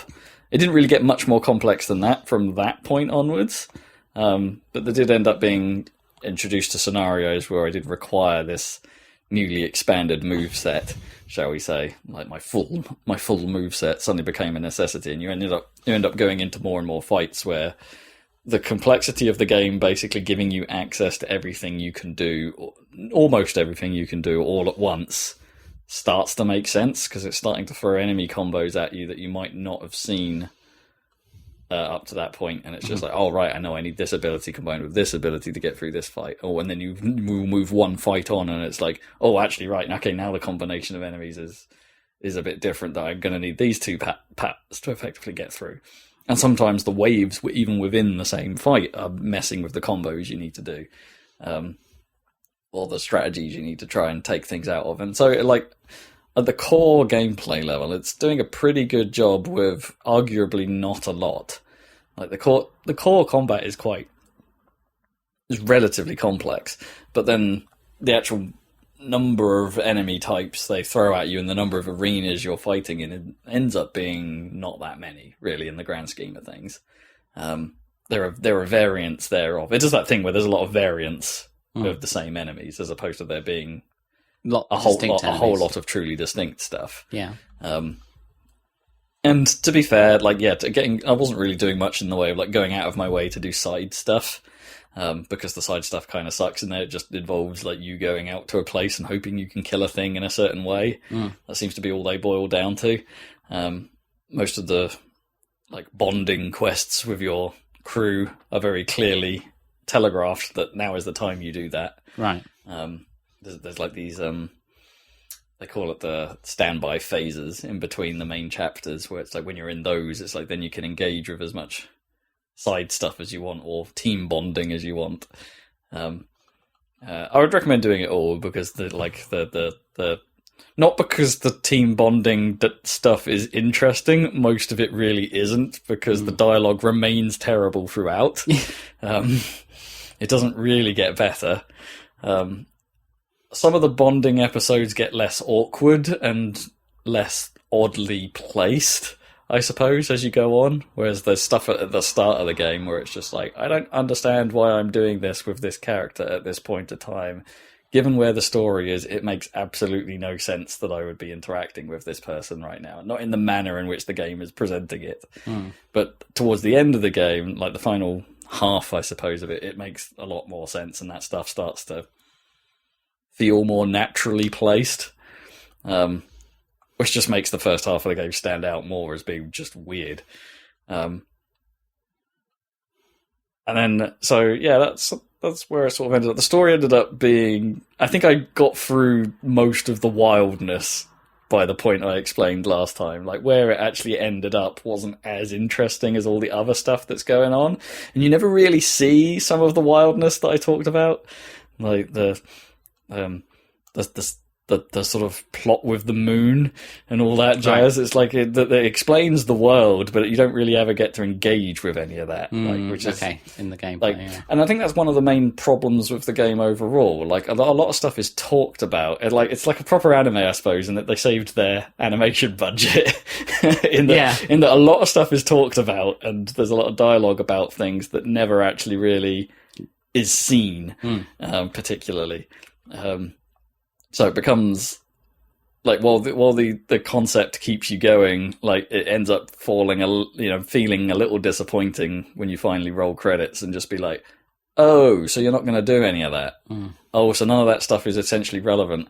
And the actual conclusion of the story and how it ends up boiling down, and who the big bad ends up being, and who the and the plot to actually solve all that ends up kind of like most of the progression through the game sort of ends up being, oh, now that's this other thing, and most of what you've done before isn't really is just a journey, not necessarily. It doesn't necessarily feed into where you've ended up. It's just how you've come to be in it. Like it's, I'm not explaining that very well, but it's sort of weirdly like, oh, this story wasn't about any of what any of what I've learned, or any of what these like huge dialogue sequences were really about. That's not what this was about. And it sort of pulls that rug out from under you at the end, and not necessarily in a satisfying way. Man, this game could have done with an edit. Boy, could it. Yeah. Make it half the length for one of the stories, and I might have been onto something. Because my concern now is like I played through Yuito's storyline, and now I've started Kasani's playthrough, is that a lot of the content is the same. The same, yeah. So even the stuff where the characters weren't necessarily in contact with each other, they go through a very similar, if not sometimes identical, sequence of events in places. Like the very start of the game, no matter which character you are, is identical. The conversations that follow on immediately after that kind of identical, because some of it involves crossover with the characters, and it's like there's a couple of key events that I think happen in the first third of the game that do sound kind of interesting, because they're things you don't get to see at all from Yuito's perspective. Like a whole different place, a whole different area. Spoilers, a whole different time. That is just that Yuito never gets to experience, and it's like, and that stuff happens within the first third of the game. And apparently they just do, and kind of like, yeah, we did this thing, we went to this place, and we did this thing. And they kind of sort of brush aside. Oh, really? In Yuito's storyline, like it's kind of weird. But oh, this person died, and this person lived, and now this person's doing this thing that they just sort of mention in conversation because Yuito wasn't there. That I could now see. But the way it's structured, it doesn't help make me think that perhaps the two character design to this was a mistake. Like perhaps they should have made it so like the character you were playing as Yuito for a bit, then playing as Kasane for a bit, or perhaps there were points where you could pick who you wanted to play and make it a single nice story. Like having it as two separate playthroughs with intertwiny bits, I don't think works that well as a result of just how they've handled the two different threads. And it's probably because there is so much overlap, especially in the final half, like where the two teams are kind of one, and it's just like all that the lead up to the teams coming together like probably wasn't handled all that well, and it's so yeah, I think I would put most of that down to just budget. It's like it seems like they spent all their budget on the combat system and the voice actors. And perhaps didn't have quite enough money to actually fulfill the vision in full. Because some of the environments, especially towards the end of the game, are quite drab. Right, they're kind of running out of steam. Yeah, a lot of the best environments are front loaded in the game. The cities in particular look pretty nice and they're very well realised. But the even if the areas aren't particularly large, but they have a style and they look pretty good. Whereas at some point you're just like, oh, we're in this abandoned hospital, which is basically just concrete walls, or we're in this research facility that's sort of a bit like concrete walls, or we're inside this computer that's just concrete squares or metallic-esque squares, and it's just like the scene design ends up being kind of weak towards the end. But yeah, it was. I got through it. That's something to say. Despite its flaws, I got through it, and it's like the combat kept me going. Still only got through half of it, though. But still, I got through half of it, and that counts, isn't it? It's a playthrough. It's like so it launches into a sort of new game plus when you play the second playthrough. So you get all your skills, but you don't have any of your character bonds still. Right. So I've still got to go through those because presumably the Bond stories are different from Kasane's point of view as well. They probably don't make sense to have the same ones. So there's a whole lot of visual novel stuff to perhaps go through to get there, and a lot of gift buying. Such a weird Japanese trope, isn't it? The whole I need to buy gifts for people constantly. Right? It's not just Japan, though, is it? No, but it seems like, I don't know, it just seems like a fairly Japanese, especially sort of JRPG kind of thing. And to be honest, that first Dead or Alive beach volleyball game, where it's just all about it's just all about gift giving. Like that's the. I mean, sure, great. I guess that's a nice thing to do, but that there seems to be such an emphasis on that quite a bit, because it's quite a core part of actually getting your bond level up here. It's just like, oh, I found this thing that I thought you might like. Oh wow, great, thanks. And also, please, if you make another one of these, which I wouldn't necessarily been against you doing, dial back the not just the dialogue on how much of those sequences there are, but dial back the I guess the barks and the things that pop up over the radio. So like when your bond level increases with someone, they'll call you over and you'll have a little conversation with them. So like face to face, there'll be a little chat. It will normally only be a few lines. And probably about something you just did in the Bond episode that led into that, if you did something there. And then once you've had that, you'll come away from that conversation, you'll be roaming around the hideout, and then you'll get a radio-y or brain talk message from that person, almost saying the exact same thing that you just had a conversation about. It's like, I really feel like I know you better now. Oh, really? Thanks for saying that. That makes me feel so happy. And it's like, we've just had this conversation. You don't need to brain talk me about it. And then sometimes you'll also get a text message in your brain messages that says the same thing or some similar, like, it'll be great to go out again another time. Yeah, brah. It's just it's just incessant. There's far too much. People don't talk that much. It's just dial it back. Yeah, it's a bit much. But yeah, combat is madness. Might be worth showing you just how crazy that is. But at some point, there's a fair amount going on. Yeah, so I finished that. That's probably as much as I'll play. I haven't gone back to it really since vaguely just starting Kasani's story. But because Forza, I was doing Rocket League for a while, and also Forza Horizon 5's out. So I've been playing that. Damn, that's a good looking game. Looks pretty damn good. Hot damn. Stretching your Series X for the first. Yeah, this is the first time. This is, I guess, a year after release. This is probably the first proper showcase game for the console. Little late, but looking great. It's I'm playing it in performance mode on Series X, on a 4K telly, and it's it's pretty good looking. It's got to be said, it's pretty good looking. It's like I don't have many complaints about how it looks. It's like I think the only thing that is noticeable really as you're going around the world is that it's like there's some aggressive level of detail, some aggressive LOD going on in spots, like especially noticeable with trees. They seem to pop into a higher detail relatively close to the car, and you can see it. Even when you're driving around at high speeds, you can see it, and it's like that kind of stuff is negated by running it in fidelity mode. But yeah, I want that frame rate. I don't want to drop it down to 30. It's like it's not. I mean, I guess Horizon is. If you've been playing the previous Horizon games, you're probably used on console. You're probably used to 30, so it's probably not a big deal for you. But for me, like I've been on PC for the last 2 iterations, running it at high frame rate and high detail because 3 and 4 ran pretty goddamn well on my PC. I kind of think 5 probably won't because it is a step up in detail. But yeah, I've got too used to it now. So yeah, I have to have that frame rate. But it still looks great. Like even when stopped, like there's a definite bump in detail. Like not even when you're moving. Like if you just stop the camera and just have a look at the floor, just look at the floor of all things. It's like there is a lot of detail on the floor. How about the shadows? Shadows are the classic Forza Horizon question. Okay. So the thing I was talking to Dan about this earlier. The thing I haven't checked yet is like what happens to the shadows over the day-night cycle, right? Because they looked kind of shonky in older iterations. The way they step around, like especially if you're like parked up and or driving around slowly looking for something. I haven't noticed any trouble yet, but I haven't specifically been looking for it.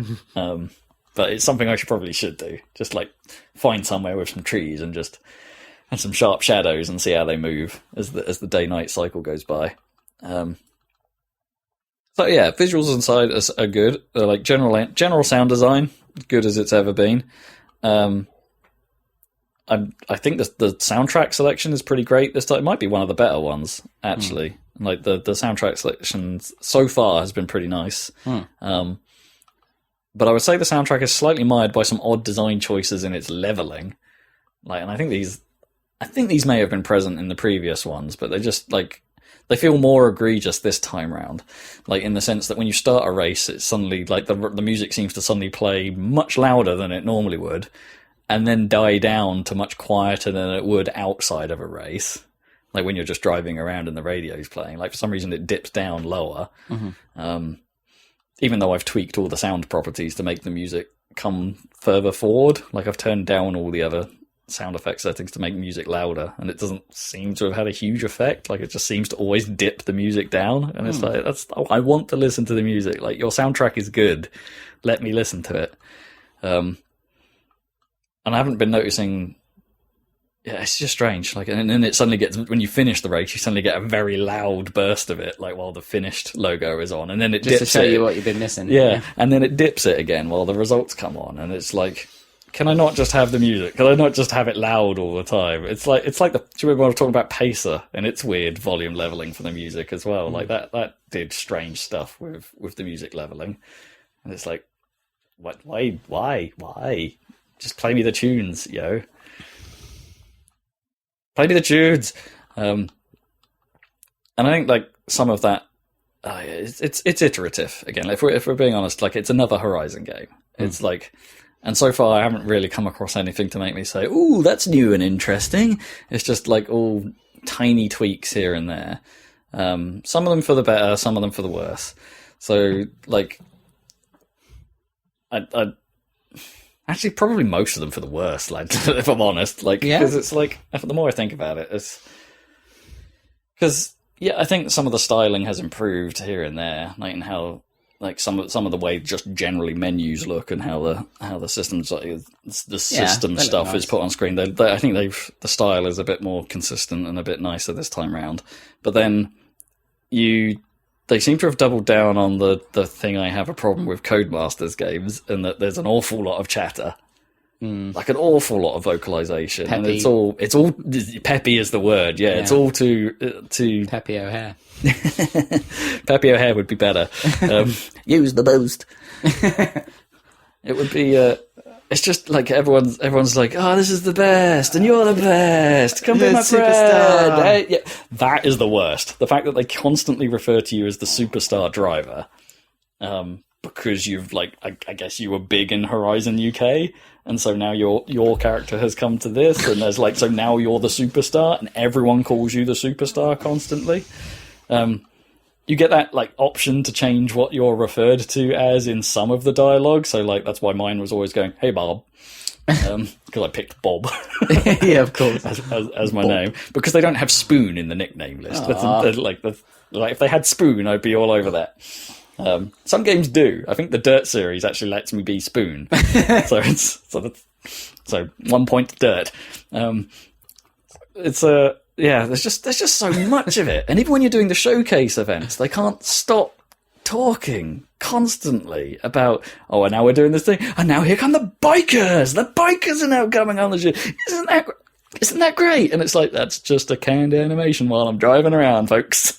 It's not that great. And they're I'm gonna live with me flying around in my plane, and then all of a sudden a DJ from the radio station will pipe up saying, "Yeah, we're flying a helicopter near this race where our superstar driver is doing a thing," and it's yeah, I know, I'm doing the thing. I'm right here. I'm doing the thing right now. You don't have to tell me how good it is. I can make that judgment myself, and it's constant.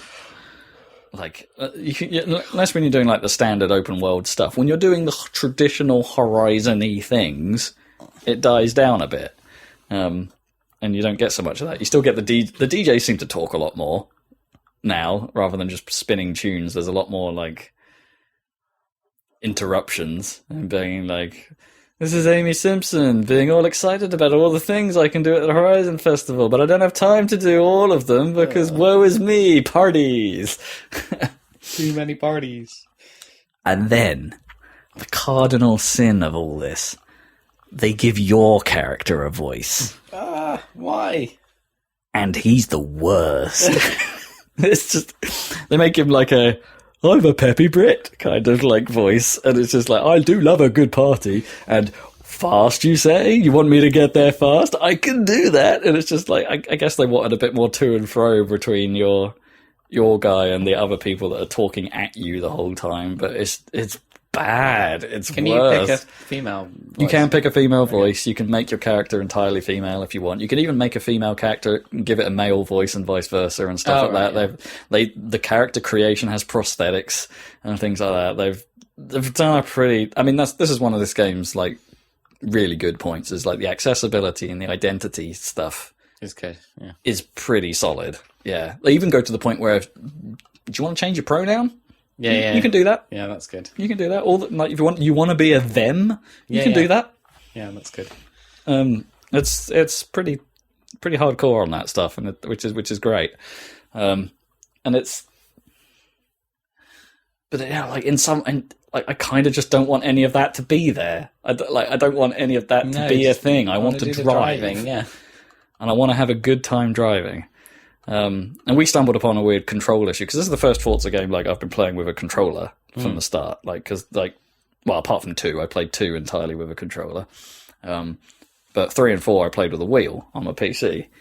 Like, aside from flying a drone around, when I needed to fly that around, I'd get a controller out and fly the drone with that.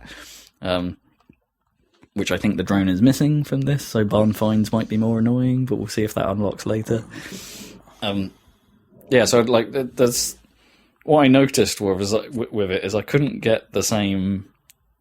It felt like the turning circles were like on some turns and on some corners were kind of active. The game was actively working against me to make the car not take the turn properly. So when we were playing in car, it sort of visually looked like that as well, because the character's arms on the wheel weren't turning the wheel to full lock. Yeah. They were sort of bouncing back, weren't they? And like not quite. Yeah, you can. It's like, no, I want you to be at full lock right now. What are you doing? So it seems like unless you put the steering mode on anything other than full simulation mode, it's going to be interrupting you. And there are like 4 levels of steering assist. There's like now full auto steering where it does the whole thing for you. Like, again, accessibility. It's fine. Yeah.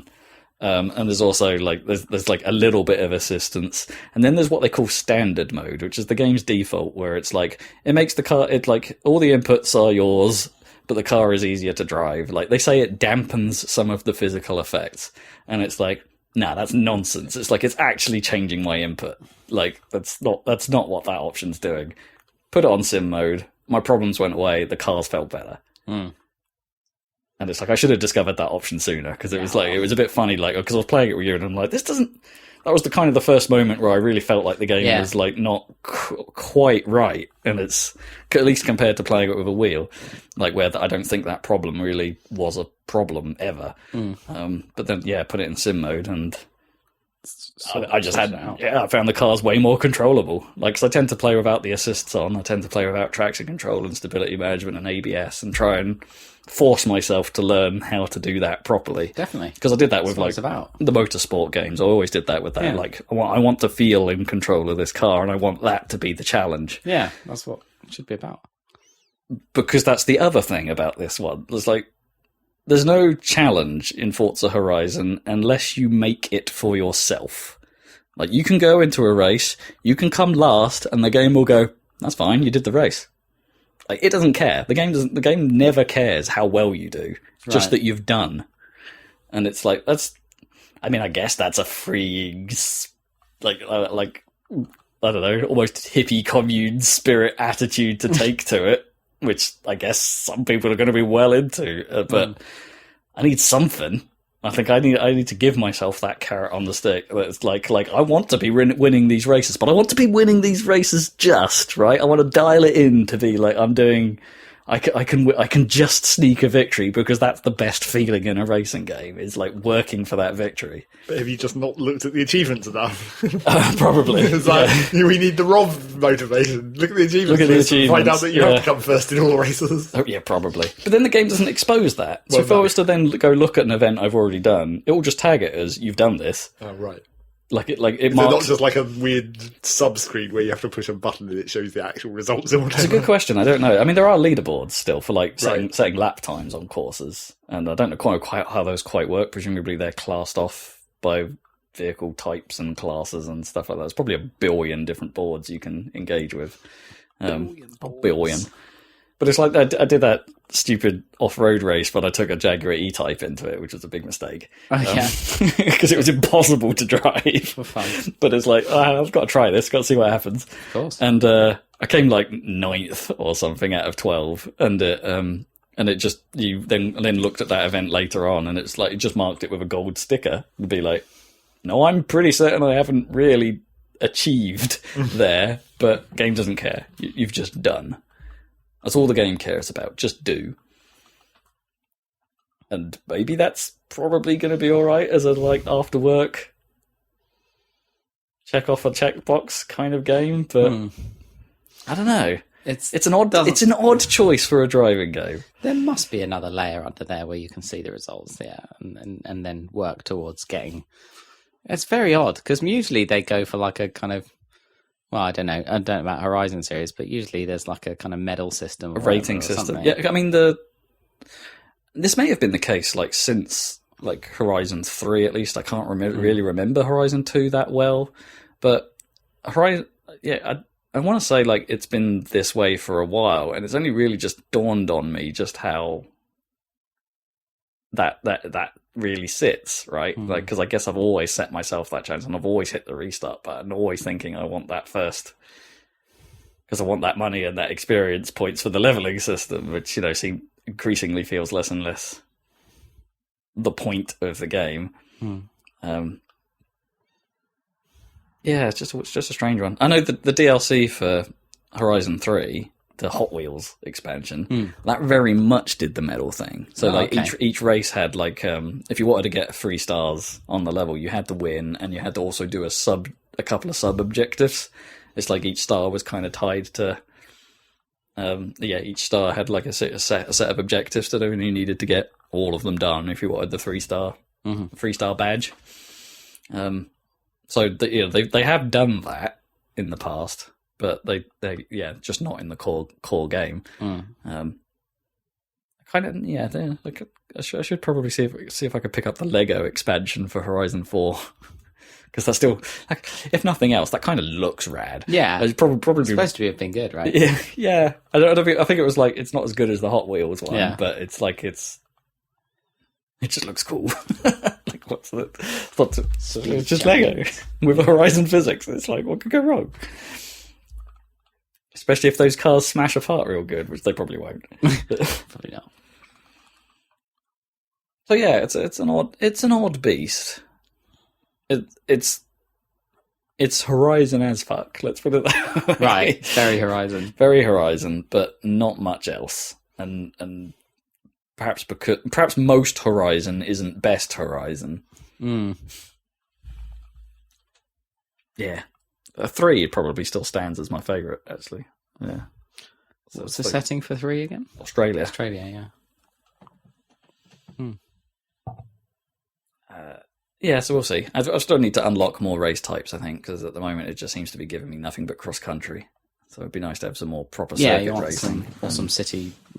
Which means I think I need to engage with... I think the main flow is like you have to earn enough experience to unlock an adventure stage, and then once you do that adventure stage, and that lets you unlock a discipline. Right. But then the problem with that is you have to do one of those adventure stages and go through the noise. The noise. Just go through oh my god. And they're supposed to be like, this is where all the cool stuff happens. And it's like, no, this is where all the worst stuff happens. Just to get to unlocking the actual game.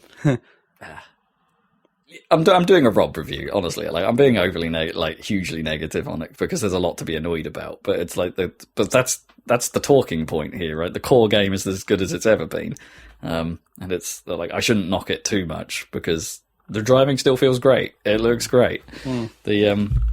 The presentation is great. It's with these choices aside, but it's not hugely new, as a result, it's not huge. It's not massively interesting aside from a technical standpoint. So yeah, there you go. If you're a Horizon fan and you want more Horizon, you cannot go wrong. But make better choices. Please make better choices, Playground. Like you're leaning in the wrong direction. Slowly, it's like a gentle lean. It's like a greyhound leaning on someone's leg kind of lean, you know, like just, but course correction required. And that's kind of it. That's everything else we've already covered. Alrighty. Done much Breath of the Wild? No, I haven't got back to it. I need to find some time. But you played the demo of Dread. Yeah, I did. Yeah, that was good. That was good. I like the direction, but I think you pretty much said everything last time. Are you considering buying it getting it for Christmas or something, Zach? Maybe. I mean, it may not happen at Christmas. It may happen later. Later, right? Maybe No. Game of the year last year. Yeah. Situation. Probably the same for me. Discovery of the year for next year. Yeah. Not really the discovery, though, because we played the demo. Yeah, plus it's how our system works, man. I guess. Yeah. Although we have counted demos in the past. Sort of. Sort of, yeah. I know what you mean about the whole classic plant your feet thing versus the twin stick shooter thing. Yeah. It's a little bit weird, but, you know, it still works, the old Metroid gameplay. And it's kind of cool how, I mean, I guess it was always true, but the whatever the EDI sections like make you use your like slick movement skills to get away from them or whatever that the ME sections, ME or whatever they're called. Yeah. What's EDI? Is that Mass Effect? ED. Yeah. Anyway. What was the computer in Command and Conquer called? Ava, wasn't it? That was an Ava, wasn't it? Yeah, I think that's right. It's GDI is the command. Yeah. GDI is the faction. Is the faction, yeah. Yeah, I think that's right. Yeah, anyway. Metroid. It's a game. It's a Metroid game. It's a game. It's a classic Metroid game. It's a game. Yeah. Stop making a podcast. I think so. We got any videos coming up? More Ocarina? More Ocarina of Time. Part 2 went up today. Cool. Actually. Check that So out. now if you've been reading the descriptions of the videos, you'll find out what it meant in the first video when Rob put the description in there about the Metal Gear discussion that hadn't happened yet. Oh crap, did I do it? I totally did that. I totally did The that. Metal Gear discussion is in episode 2, but you put that in the description for episode 1. Oh. It was a very funny non-sequitur at the time. It was like, what are you talking about? Oh my gosh, you're absolutely right. I hadn't realised. Yes, I got ahead of myself. Okay. If you want to hear our Metal Gear discussion, go to part 2 of It's Ocarina actually of that Time. one, yeah. Yeah. That's what happens when I'm 2 weeks behind on production. So they're on our YouTube channel, Happy Salad, and then we'll be back here in a couple of weeks for another Saladcast. Thank you for joining us. Goodbye.